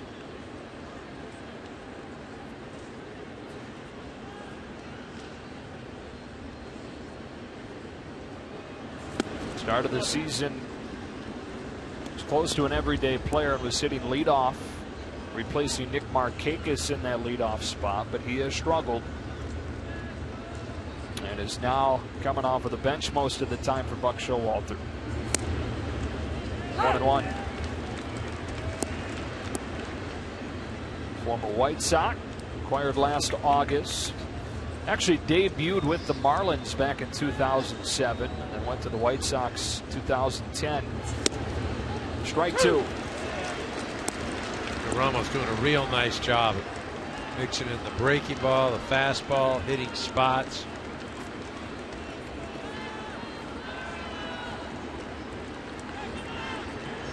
And his 1-2. This is outside. Evens up, 2 balls and 2 strikes. The Jordan Baker behind the plate has done a real nice job. I mean, that spot right there is off of the plate. Ramos does a nice job of hitting his target, but home plate umpire Baker not to be fooled. And Diaza fooled on a slider that bounces. REALMUTO throws to first.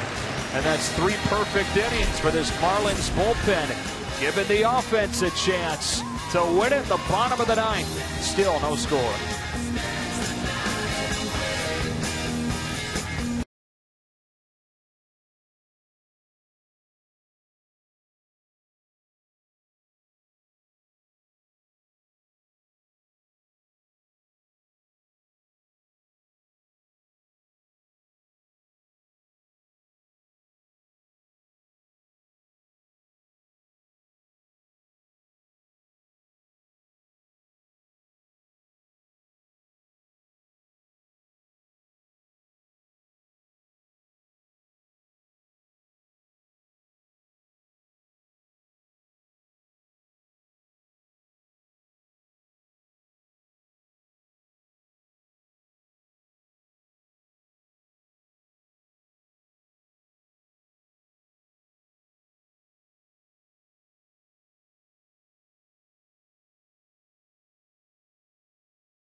Give with a walk-off victory, no score, bottom of the 9th, middle third of the order coming up against Oliver Drake, who will make his big league debut with a game on the line. Was called up earlier today, product of the Naval Academy, facing Martin Prado, Justin Bour, JT REALMUTO. And his first big league pitch is a ball to Prado. It's 1-0. Couple of home runs this season for Prado. Could end it with 1 swing. 2-0. Well, an interesting spot for Buck Showalter to get his first appearance, feet wet, with a Naval Academy graduate. Prado hits a fly ball to center. Jones ranging back. This big ballpark swallows it up. for the first out of the inning. PRADO's gone. Justin BOUR coming up.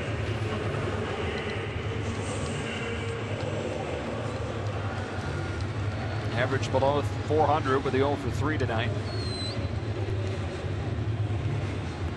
He homered last night.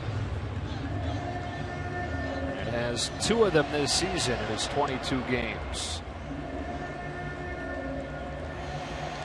Drake's big league debut. He was dominant in AAA, had a sub-1 ERA in 16 games in Norfolk. And delivers a strike to BOUR. It's a splitter that he throws so often.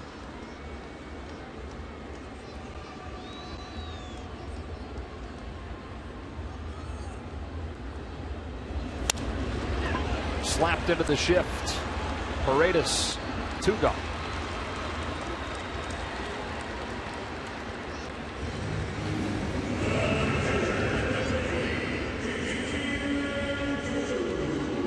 JT REALMUTO. 2 outs in a scoreless 9th inning. Hit his first home run earlier this week.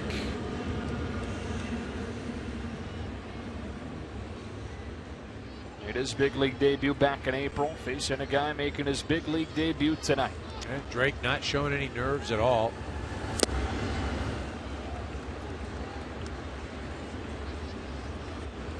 Again, not overpowering, but has some movement on those pitches. You mentioned the split finger. Giancarlo Stanton. Here's that splitter.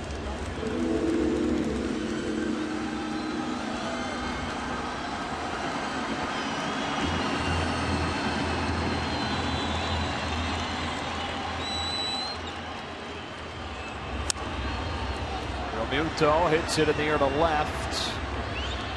SNIDER is under it to complete a 1-2-3 inning. Heck of a way for Oliver Drake to make his major league debut. Extra baseball in Miami.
No score on to the 10th. Orioles have had a ton of chances in this game. Marlins started to threaten a couple of times in the late innings, but nothing to show for it for either side. Brian Morris becomes the 5th pitcher of the game for Miami, making his 22nd appearance this season. As you mentioned, the bullpen has been solid tonight. That's something that people want to focus on. The bullpen hasn't been doing their job, but they've also had to come in and spell the starters a number of times. Starting pitching hasn't been able to get it done. Dan Herron did a nice job after a very tough first inning tonight. 28 pitches, but able to get through 6. Morris will face the top of the Orioles order. Manny Machado will lead it off. Scoreless game in the 10th. Hometown boy 2 for 4 tonight with a single and a double. First pitch of the night from Brian Morris.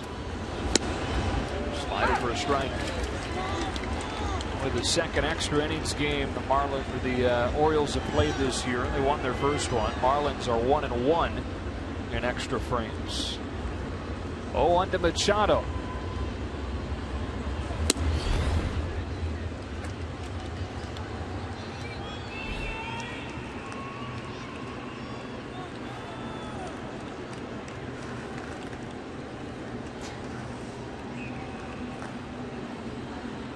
Morris is 1-1. Machado lays off it, moves ahead in the count 2-1. Only 22 years old. Already in his 4th big league season. He's already been an All-Star, already won a Gold Glove. 2-2.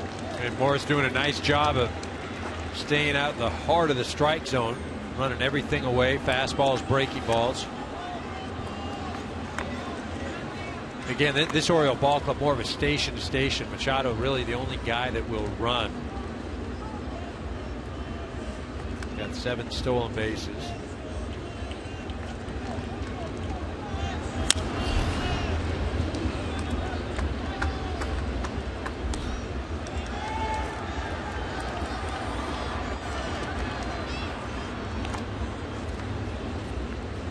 First time in the history of this ballpark we've had a scoreless game into extras. You're witnessing history here. I'm glad to be a part of it. 3-2 on Machado.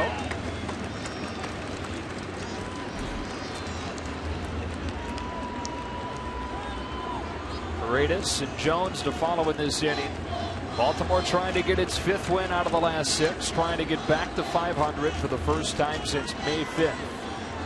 Machado leading off this 10th inning by striking out. And that's 10 up and 10 down for this Marlins bullpen. Well, gutsy pitch by Morris right here. He goes with the slider on the outer part of the plate. This thing starts out on the edge and moves off the plate. Machado can't hold up. He offers at it. Really a gutsy pitch right there. 3-2 goes with the breaking ball. It's like, man, I was supposed to get a fastball there.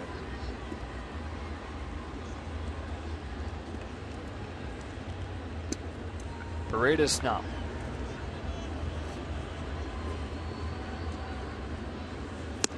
Strike 1. With his first inning single, he's now reached in all 20 games in the month of May. Just all 20 that he's played in. And Buck Showalter, with the way that he's hitting, had no choice but to find a way to play his normal DH here in the NL ballpark. Sharply hit up the middle. Gordon smothers it from his knees, holds on to it. Paredes with an infield single. That's the first base hit against the Marlins bullpen tonight. D. Gordon does a nice job of getting there, but even a better job to have the wherewithal to not make the throw. You know, he doesn't come up with it cleanly, and then smart to hold up, not try to force something. Watch the glove comes off, kind of rolls that wrist. Instead of keeping the glove flat, it kind of tucks under. But smart not to try to make that throw. He's gotten better and better as a fielder. It really has. I mean, some of the plays that you talk about his offense this year, but defensively, he's made leaps and bounds as well. Adam Jones now with a go-ahead run on base. 1 gone in the 10th. And Jones foul tips the first one. Strike 1. He's 0 for 4 today. Guy that's become the face of this Orioles franchise. 8th season in Baltimore after a couple of years in Seattle. Waits on this 0-1 from Brian Morris. Good stop, REALMUTO. That's a great pick by REALMUTO. And that's just a backhanded stab at it. That's not even block the ball. That's just like, let me throw that glove out there. Got to stay away to Adam Jones. Fastball, breaking ball, keep him outer half of the plate. Hope he goes after it. That's where they set up. That's where he went. Wicked cut, came up empty. 1-2. You stay out there, you'll be successful. The problem is if you miss your spot, you leave something over the inner half of the plate or even middle. Jones's aggressiveness will allow him to drive something. REALMUTO just has to set up. Just set up on the outside part. PAREDES at first, one gone. And a 1-2. Bouncing ball, could be two. There's one, and there's two. So to the bottom of the 10th we go. Some drama in Miami tonight. Still no score.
Christian Yelich leads off this inning against Oliver Drake. No score, bottom of the 10th. As we pass 10 o'clock on the East Coast.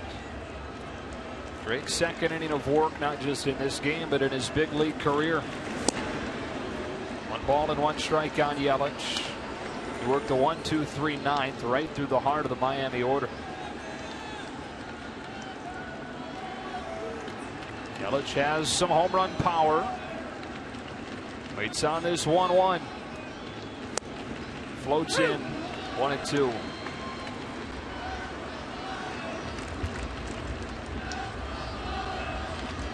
Echeverria, then the pitcher's spot. After Yelich, who strikes out to begin the 10th. First big league strikeout for Oliver Drake.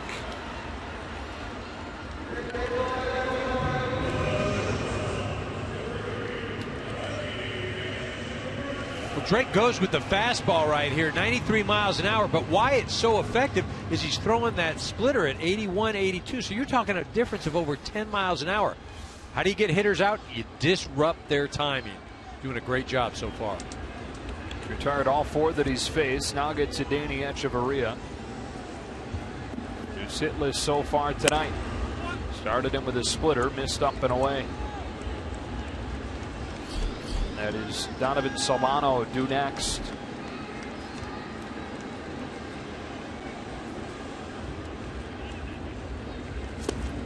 Went to it again, got a swing this time. 1 ball, 1 strike. Drake, a good story out of the Naval Academy, was drafted in the 43rd round in 2008 and had reached the 40-man roster before going down with a shoulder injury. That was in 2013, so he bounced back from that, was placed on the 40-man roster coming into this year, and put up numbers that you simply couldn't ignore down in AAA. Sub-1 ERA. Got the call with his bullpen, throwing 11 innings over the last 2 games.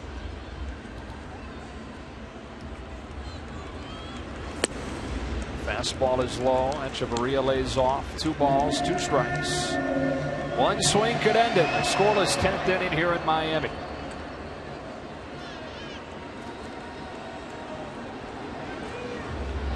The 2-2. Base hit to right on the splitter.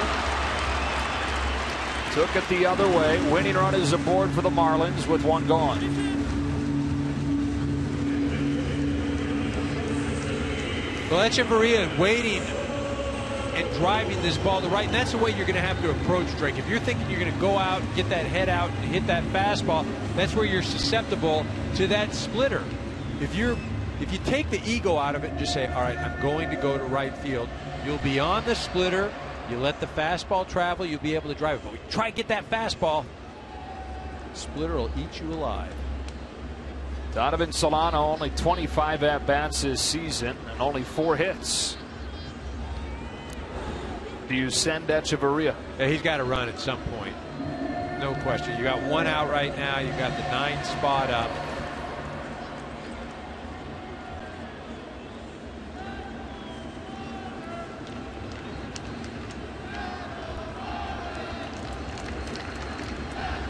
Look, can it get worse? I mean, if you're the Marlins, right. Can it get worse? What do you got to lose?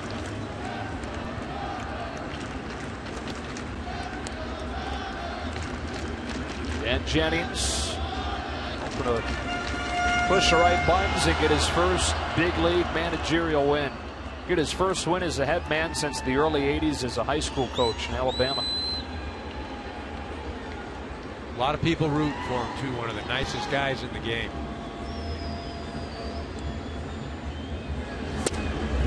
Two and on Solano. Dee Gordon, the National League leader in batting average, is on deck.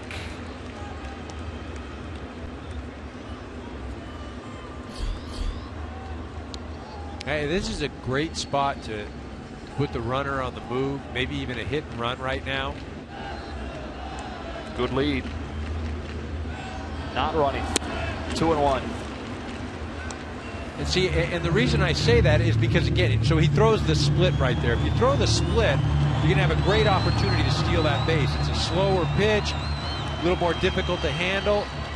Swing through it, you swing through it. If it's a fastball, he probably makes contact, you're moving. Just can't sit around and wait.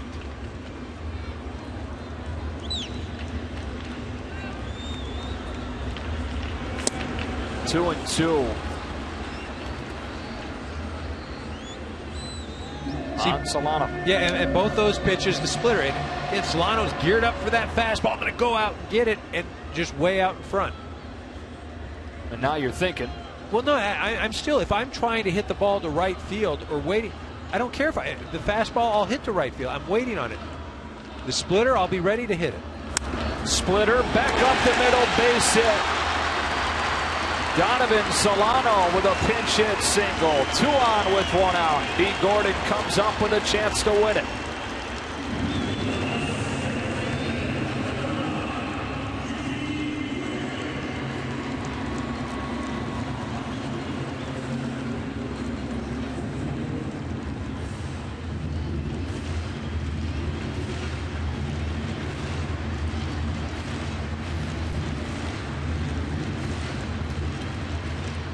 been 1 for 4 today. Leading the majors in batting average, .383 on the season. Echeverria at second represents the winning run. Ball 1. But D's just got to think about shooting this ball to left or left center. Fastball, he's not going to try to throw strikes with. He's going to try and get you out with that splitter. Just got to wait. There's a splitter. There's strike 1. First time tonight the Marlins have strung together back-to-back hits. Gordon close to impossible to double up. Batting with a winning run at second. 1 gone in the 10th. Echeverria dancing around, drawing the attention of Oliver Drake.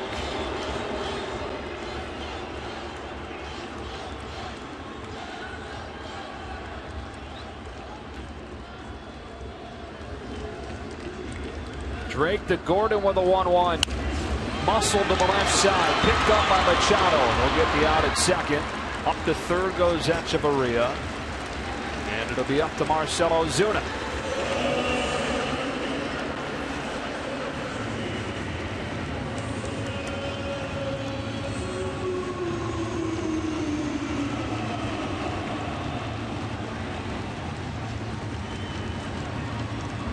Here comes Buck Showalter.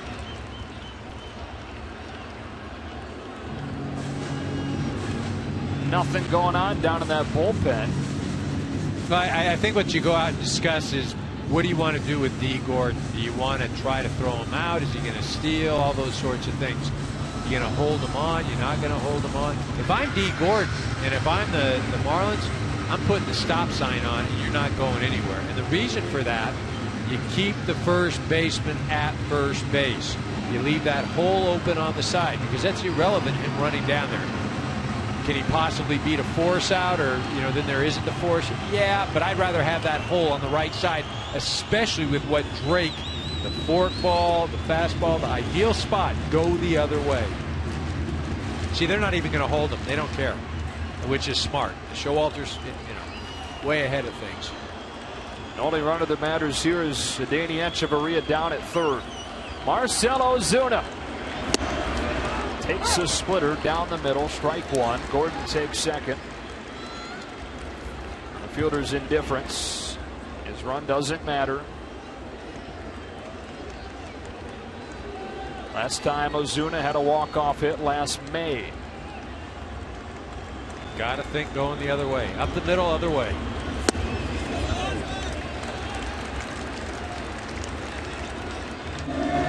Marlins have dropped 8 in a row. Seems like much longer, I'm sure.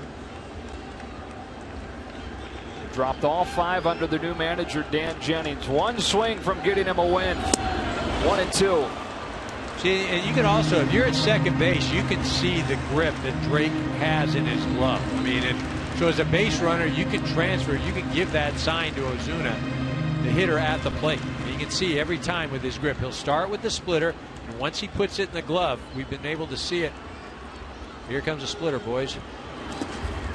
Kicks away from Joseph. Here comes the runner. He's out. Echeverria's tagged out at the plate. Yeah, you gotta have replay, right? You would assume.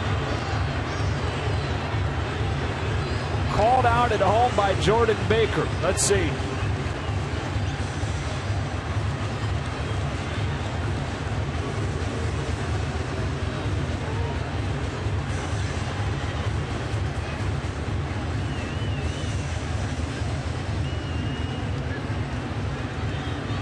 Right call. Never got there. Great call is right.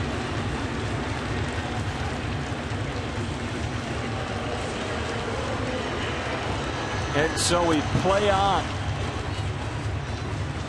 We are going to talk to New York. Take a look at this. But it looks pretty definitive that it was a correct call.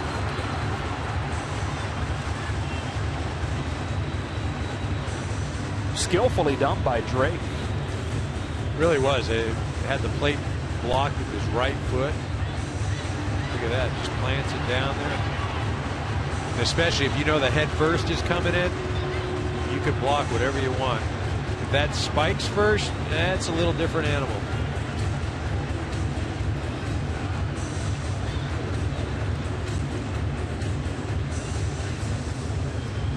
Sort of the way things have been going, though, for these Florida Marlins. Miami Marlins, I should say.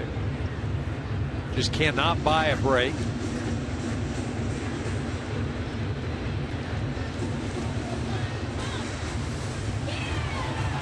And they confirm that he's out. And we go to the 11th. Still no score and still no wins for Dan Jennings.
Home plate and still no score. We go to the 11th. Each of them had replays as well. I mean, it just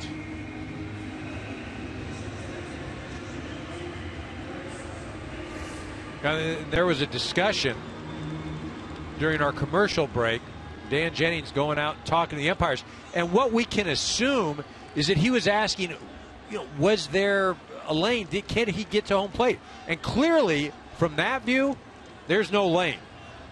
And so Dan Jennings, again, if he's asking that, he's got a valid point, because there was definitely no lane in that situation. I mean, I just don't know where that lane could possibly be if there. You got to go around and come back from the other side. Well, the key is that you don't block it without the ball. 0-2 on Chris Davis. I'm not sure he got there before he had the ball. Carter Capps is in the game now. His first appearance since getting sent back down to AAA. This is a guy you've probably wonder, where have I heard of Carter Capps? He's the one that had the funky delivery where he hops towards home plate. He still got it, not quite as pronounced as it was. He was called for an illegal pitch in AAA. And talked with Major League Baseball about it. They said that as long as he was jumping more towards home plate and not up, that it was a legal delivery. It's 1-2 to Chris Davis. 2-2. And when he's releasing the ball, he's not touching or in contact with the pitching rubber, which is unique.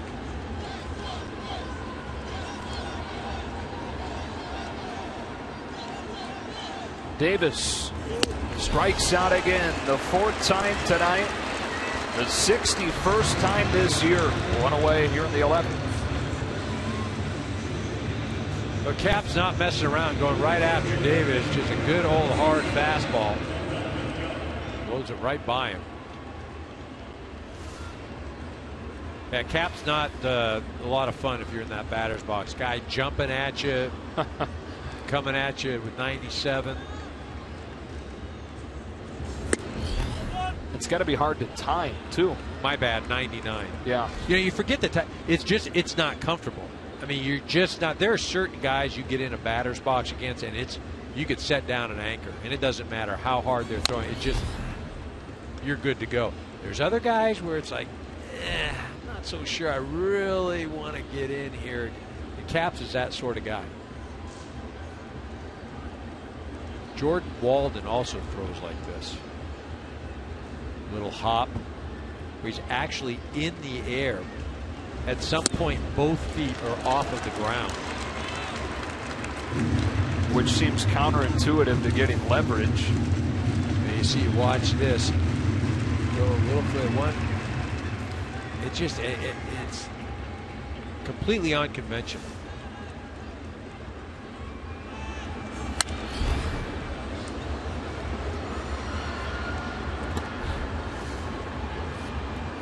You watch it now. He's still got the ball, and it's still got. Look at. He's a good foot, 2 feet in front of the mound, the rubber, and he's still got the ball.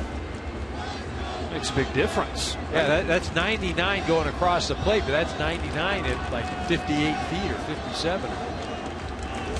Back-to-back Ks to begin his outing and his return to the bigs. Down goes Delmon Young. That's just not fair. You're throwing fastballs at 99, slider jumping at you at 86, 87. It's like, dang.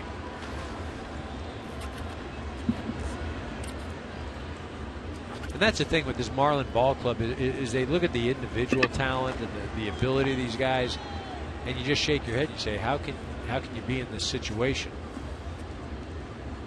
Thus the changes, not that they were warranted, but you know, there are some that believe the change was necessary, that being ownership and those in upper management. J.J. Hardy swings at a pitch that skips in there.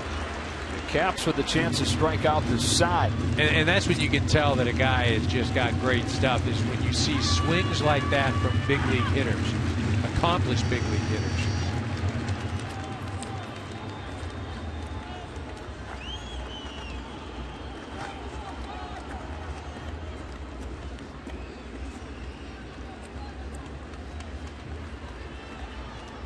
Caps try to strike out the side and does.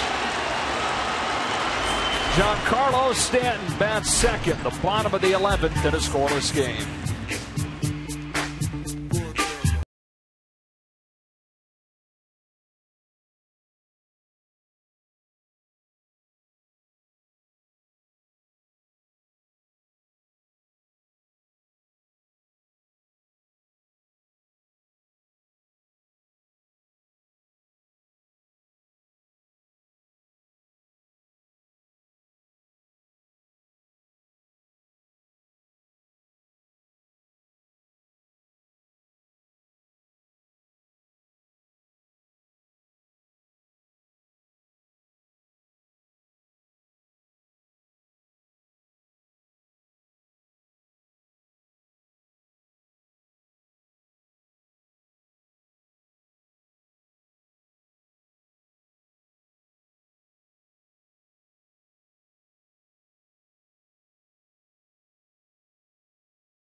this inning.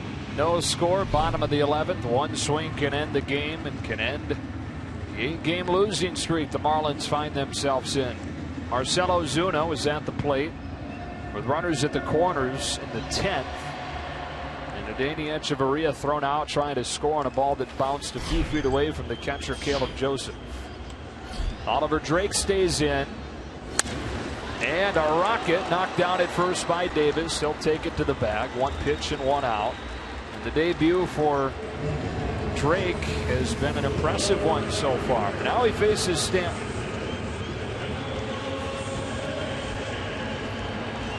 Mask is back on. As we mentioned, the last time he had it off against a right-handed hitter was against O'Day, the sidewinder. Doesn't throw many pitches above the waist. Upstairs, ball one. Those home run totals you saw there were through age 25. A-Rod had 189. He's 7 off of the pace that Hank Aaron was at this same age. The 1-0. Hung one in there, took it. 1-1.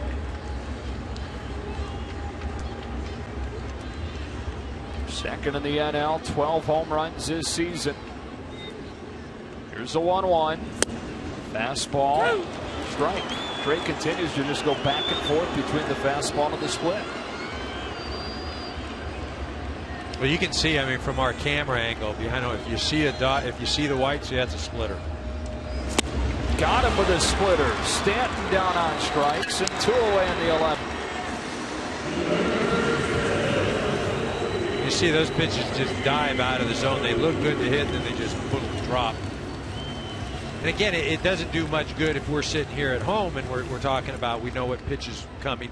But when there are runners on second base, you can see that grip in the glove. And you should be able to pass that along to the hitter. Be very helpful. He's a 2-pitch pitcher.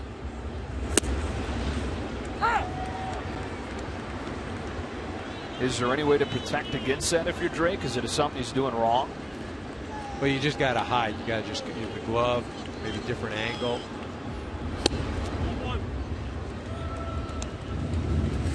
But again, that's going to eventually be something that you're going to have to change. Because he's been doing it with runners on second base. Again, you see this. PRADO hits one to shallow left down the line. Hardy's over. Makes the play. 1-2-3 go the Marlins in the 11th. Oliver Drake. How about his debut? Onto the Twins.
Scoreless, but it's now been without opportunities for each side. Back in the 6th, Mike Wright, starting pitcher, finally came up with a base hit with runners in scoring position for the Orioles. But Travis Snider thrown out at the plate by Marcell OZUNA. REALMUTO's tag was there. That got us into extras. Then in the 10th, This would have been the winning run. But Oliver Drake puts a tag down. Echeverria kept it scoreless. That's how we're here. Still no score. 12th inning. Joe Davis and Eric Karros. Buck Showalter and Dan Jennings. And Steve Pearce, who popped out the short in his first at bat today. That came in the 9th in place of Travis Snider. Facing Carter Capps, who has proven that he's no fun to face. Ball 1.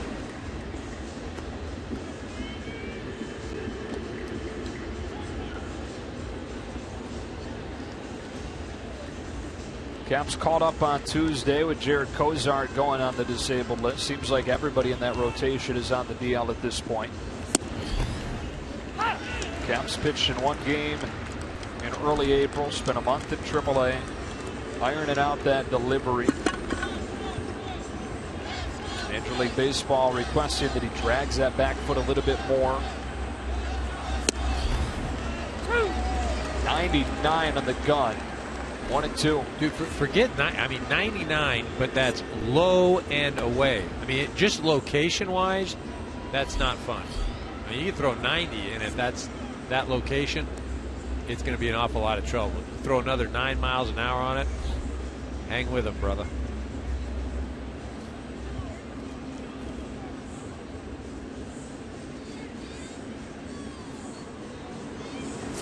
Pierce down on strikes. 1 out in the 12th. And 4 up and 4 down with all strikeouts for Carter Capps. Well, we get a little slide piece here. And the one consistent thing we've seen from all Orioles hitters so far, all 4 of them that have faced Capps, not real good swings. And that's not really a reflection of the hitters. That's just the stuff that Capps has. Caleb Joseph popping one up right side of the infield. D. Gordon is there. 2 quick outs. First player to put a ball in play against Capps. Yeah, that's like victory right there. Yeah, that should count as a hit.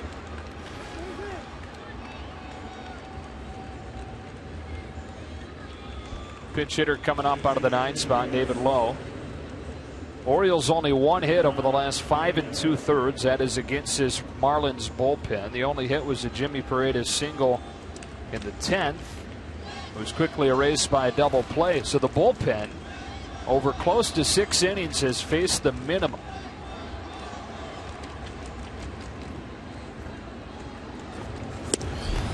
So with Lowe having a pinch hit appearance here, only Lavarnway and Cabrera are available for Buck Showalter.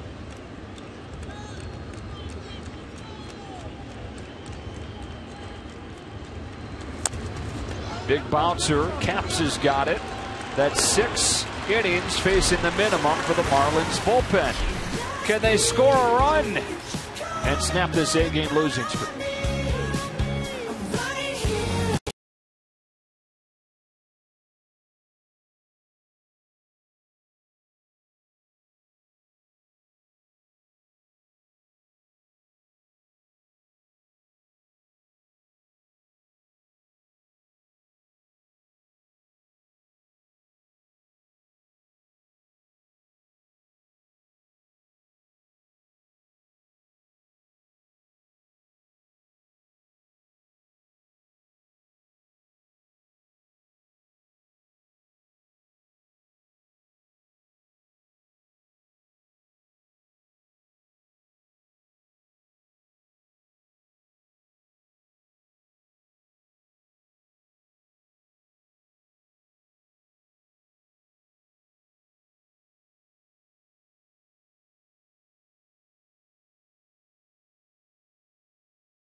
Look at that move, ZK. It's a lot of energy. That's not. But he's just soaking it all in. He's seen a lot in his I days. will not move until the Marlins win a game.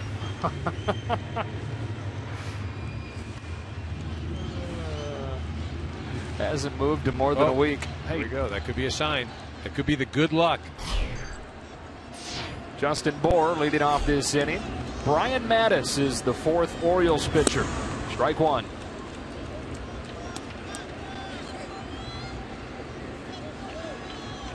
BOUR is 0 for 4. Hit his second home run of the season last night. Mattis brings in 0-1. Foul tip, strike two.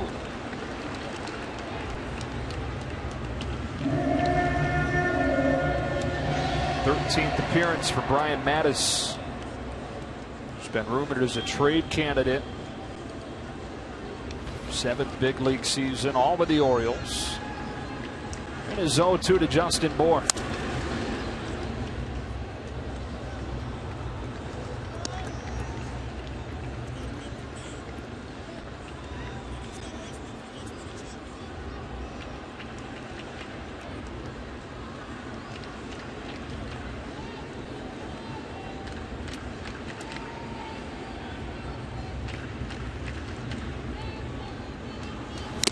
Both bullpens have been fantastic tonight. One out in the 12th.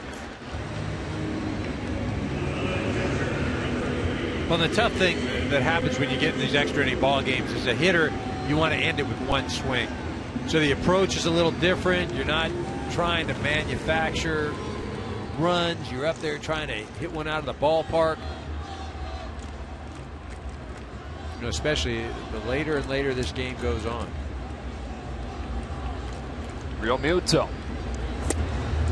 looks at a strike. Carter Capps was fantastic. 2 perfect innings that included 4 strikeouts.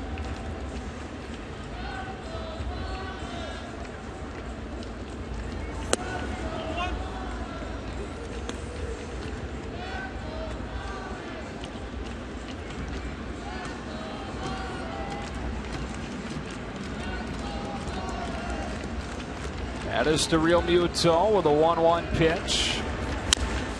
Chopped to third. MACHADO throws him out.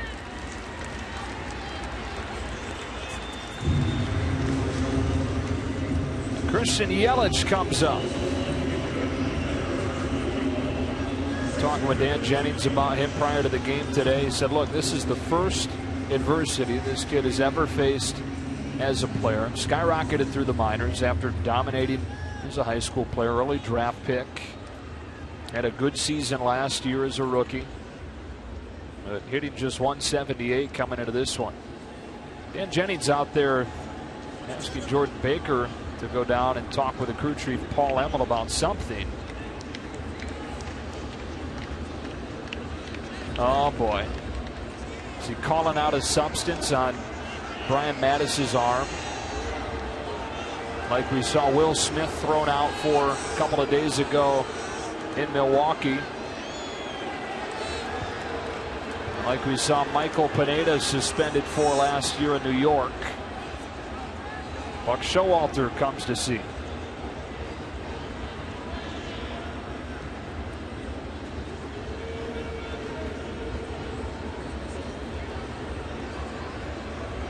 Well, it's interesting because I saw Dan Jennings go talk to the hitting coach for the Marlins, Frankie Menachino. They had obviously seen something out on the mound. I think the discussion was more or less, should we say something? Is that some sort of substance? And obviously, with the quick 2 outs, Dan Jennings took it upon himself to bring it to the attention of the umpire. It's going to be an awkward conversation. He's been thrown out of the game. Brian Mattis becomes the second big league pitcher this week to get thrown out of a game for a foreign substance on his arm. Mattis thrown out in a scoreless game in the 12th.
substance on his right forearm. In a scoreless game in the 12th, Buck Showalter's still out there talking with crew chief Paul Emmel. Mattis had just come into the game to begin this inning, got a couple of outs, and was facing Christian Yelich when Dan Jennings came out of the third base dugout and requested that Jordan Baker, the home plate umpire, go to Paul Emmel and have Emmel check. Obviously, Paul Emmel felt something sticky. And remember, this just started a few days ago. Freddie Gonzalez, the manager of the Braves, while playing the Brewers, had Will Smith check. He had a substance on his right arm. And then, during this inning, Mattis does go to the right arm, touches it.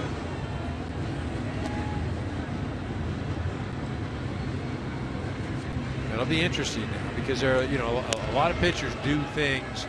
Is it gaining an advantage, or is it just allowing them to control the baseball? And the reality is you're not supposed to have access to any type of foreign substance. That's the rule. Michael Pineda got 10 games for his foreign substance last year. Will Smith, you mentioned this week of the Brewers, he's been suspended 8 games and is appealing that suspension. TJ McFarland is a new pitcher for the Orioles. Needs 1 pitch to finish his 12th inning. See, now, and take a look at this. After the first out, watch what he does. Left, let's grab the right arm right there. He's rubbing, and, so he's got a little something right to the ball. Now, again, pitchers are going to do things, there we go. So he's obviously going with something. Now, whether it's just to get a grip, whether it's to be able to hold the ball, there's so many things that are done with the baseball. And again, it's part of the game. As a hitter, you accept it. You go up there, you do your thing, because you know that there are pitchers on your ball club that are probably doing the same thing. And that was Craig Counsell's argument after his pitcher was thrown out earlier this week. Yelich bunts through strike 1 against McFarland. He was really upset about it. He said it happens all the time. It's happening on his team, talking about Freddie Gonzalez. And he was not happy about them calling that out, leading to Smith getting thrown out and suspended. Here's the 0-1 to Yelich. And strike 2.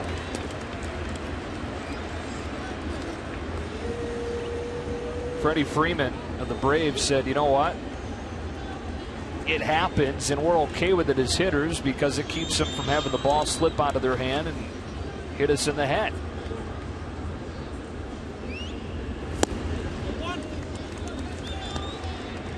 Where would you stand on it back when you were a hitter?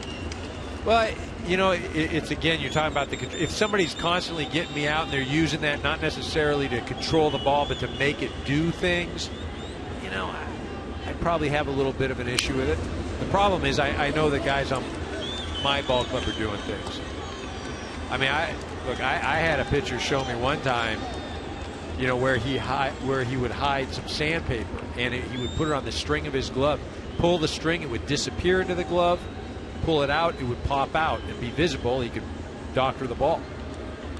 Yelich bounces 1 foul, stays 1-2. I think in this situation, you're just trying to grip the ball. I'm just not thinking that there's enough stuff to be putting on the ball that you're actually going to be able to make it move or hinder it enough where if the hitter makes contact in a certain area of the ball, it's not going to take the same sort of flight. McFarland's 1-2, and Yelich takes up and in. Count evens up 2-2. Scoreless game, bottom of the 12th. I think more than anything, what that does is it depletes the bullpen. It gets Mattis out of there, and that's really the strategic move. The only guy that is left down there is Britton, his closer. 2-2. Yelich shoots it foul.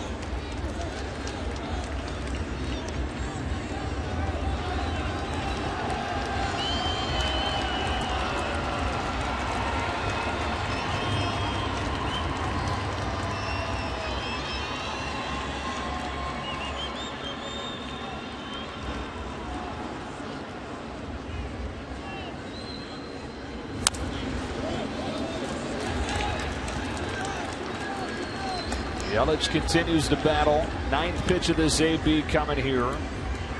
First at bat, TJ McFarland has had this game, replacing Brian Mattis. Ejected for foreign substance on his forearm. And another 2-2 coming to Yelich. Got it. Ending a wild ride in this 12th inning. Mattis had a good start to the frame, but then it called him out for going to that substance on the forearm. Second pitcher in baseball this week to be thrown out of a game for a foreign substance.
We've had just about everything now besides runs.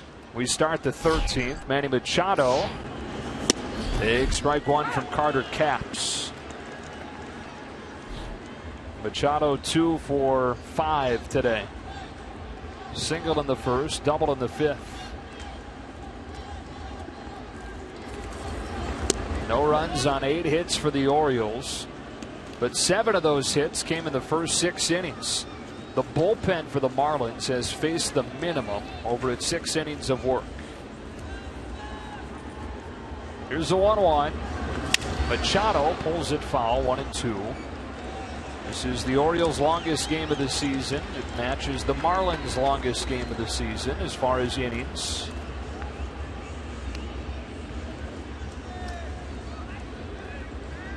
So now you'll see too Capps, his endurance. Now that slider, he hung that thing. Again, he's just been picture perfect on that outer part of the plate. His 5th strikeout and his 2 1/3 worked. Down goes Machado, 1 out, the 13th, and he's been a stud for the Marlins. Well, he really has. You just take a look at the swings that these Orioles hitters have. I mean, they're just not good swings, and it's not just one guy. Like, okay, Pierce isn't seeing them well, or Hardy's not seeing. It's everybody. Nothing comfortable, nothing good.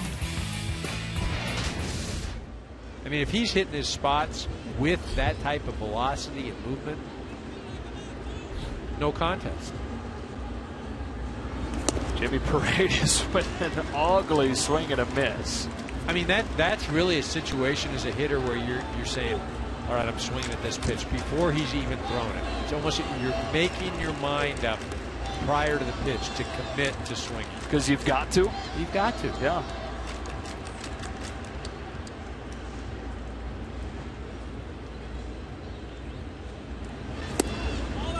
Back door, wrapped it around. 1 ball, 1 strike. You know, you talk about guys that are tall, get good extension. He's hopping his way to extension. Yeah, he really is.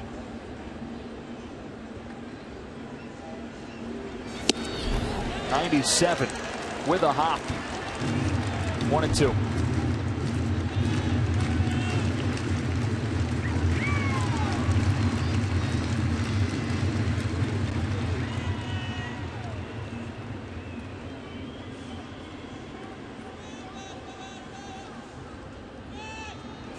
Six strikeouts for Carter Capps. Dials it up to 99 for that one. 2 outs.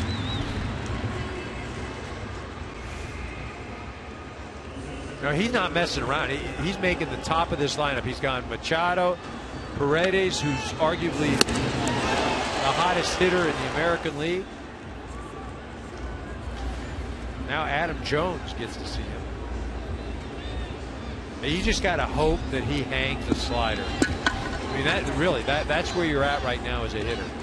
You got to hope something backs up or it just spins up there. So it's more like an 85-mile-an-hour fastball. Jones went after the fastball. Here comes Stanton on the run. Won't get there, and it drops in for a base hit. Adam Jones at first, keeping the inning alive.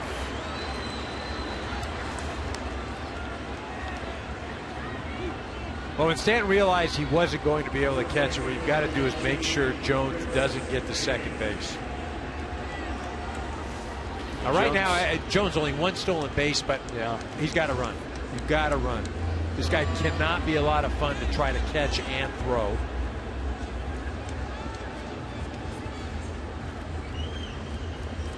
Six punch outs for Capps, and now he faces a guy that struck out 4 times already tonight, Chris Davis, including once against Capps to start the 11th.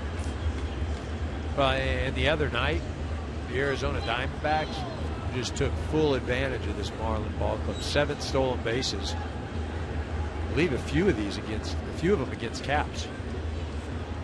I mean, you've got to run.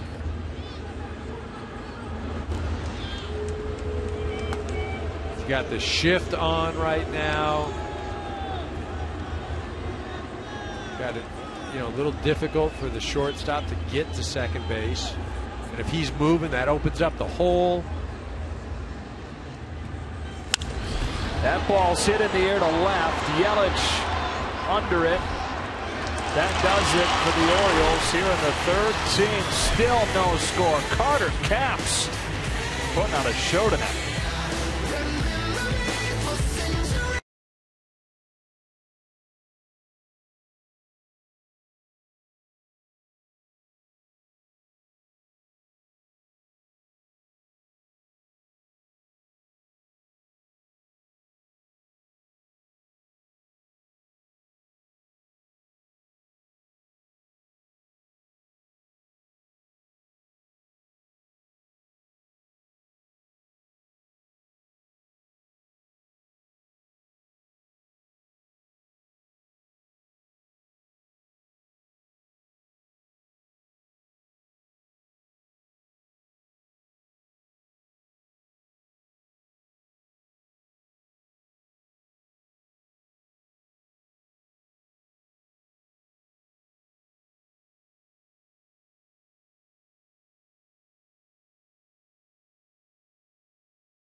13th inning. Joe Davis and Eric Karros back at Marlins Park. McFarland to face 8-9-1. Echeverria in the pitcher's spot, and D. Gordon. It was Echeverria that was thrown out at home trying to score on a ball that bounced a few feet up the first base line from the catcher Caleb Joseph. That was back in the 10th inning. It would have won the game for the Marlins. Both teams getting a player thrown out at home. More action down in the Marlins pen. As Echeverria gets ahead 2-0. You got to be up here standing, taking this pitch, or if it's right down the middle, you can swing, but if not, take. Don't try to be a hero. That's a great take right there. That was a questionable pitch, but it wasn't a great pitch to hit. I mean, that arguably may have been a strike. It could have been. That was close, but that's a great take. Another, and a leadoff walk. Danny Echeverria reaches to begin this 13th inning.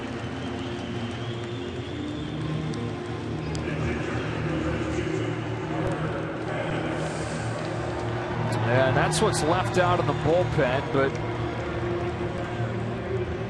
last night bullpen worked a decent amount, has over the last couple of days. He told us that Brock and Hunter probably not available, but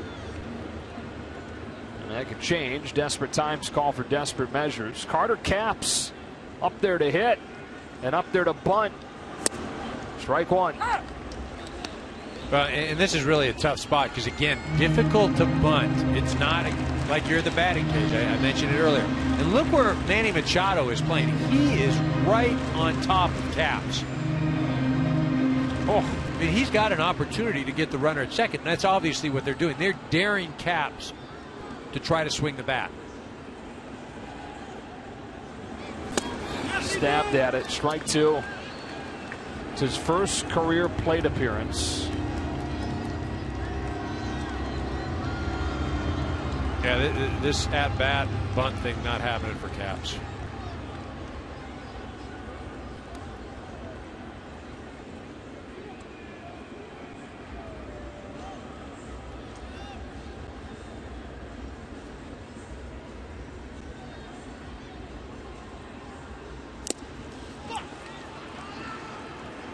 So Capps is out, one gone in the 13th. Back to the top of the order. D. Gordon coming up. Tough situation for Capps. And now Gordon is 1 for 5 today. Capps did his job, though. The pitching that he's done, he's been the star of the game for Miami. Yeah, he has. He's done a great job. But, you know, what that says is he's going out there for the next inning. I mean, he's got the whole inning. You're going to let him go to the plate, that you're saying he's got a bunch of pitches left.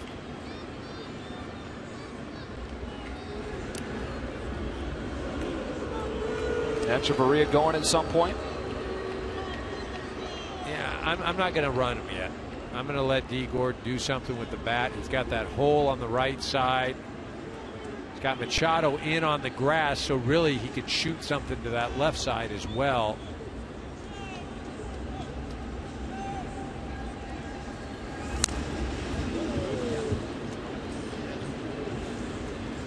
You know, the only time I run him is if I've got 2 strikes on Gordon. And if I do go against a left-hander, I'm going on first move. The minute that leg comes, I'm gone. And Jennings. Hoping that tonight will be the first one.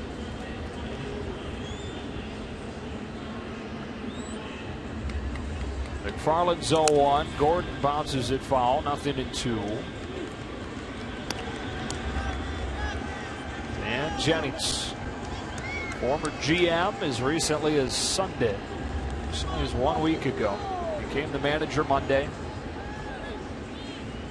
14th manager in the 23 years of this organization. Echeverria, the winning run at first base, held by Davis. And an 0-2. Gordon swings and misses, strike 3.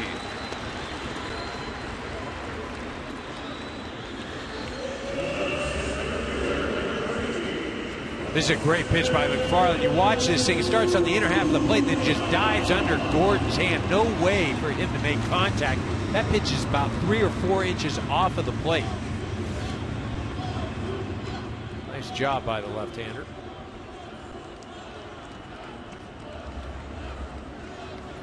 Ozuna hitless in his 5 at-bats.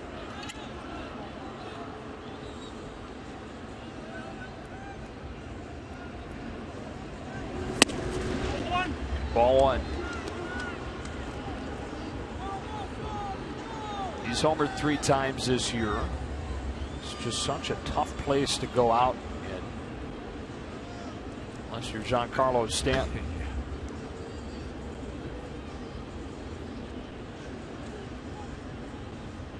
McFarland's 1-0.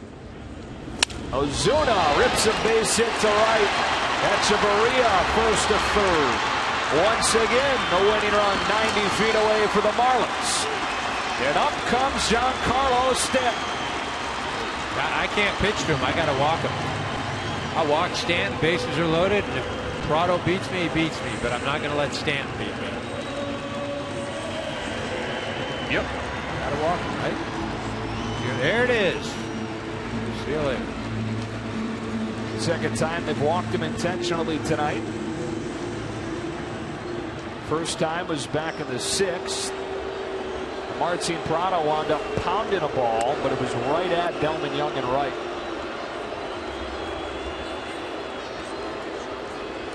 Five walk-off hits in his career.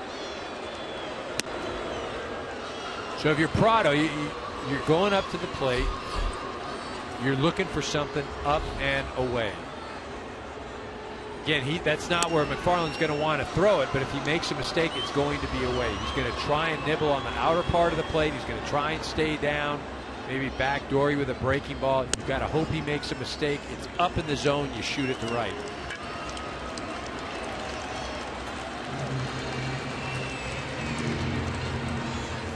So it's up to Prado. Caleb Joseph goes out for a quick word with T.J. McFarland.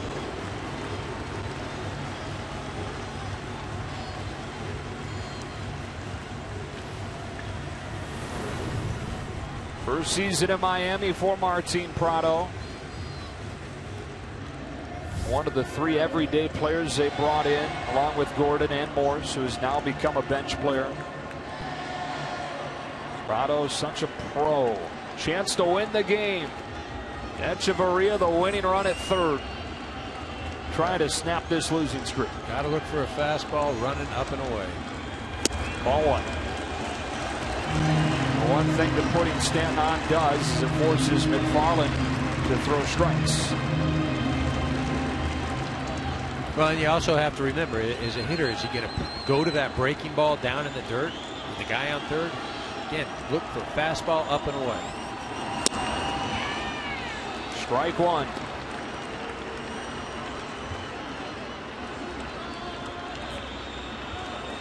Echeverria walked to start the inning. Then back-to-back strikeouts before an Ozuna single. Stanton walked intentionally. Prado with a chance to win it. McFarland's 1-1. Right center. Martin Prado snaps the skid for the Marlins.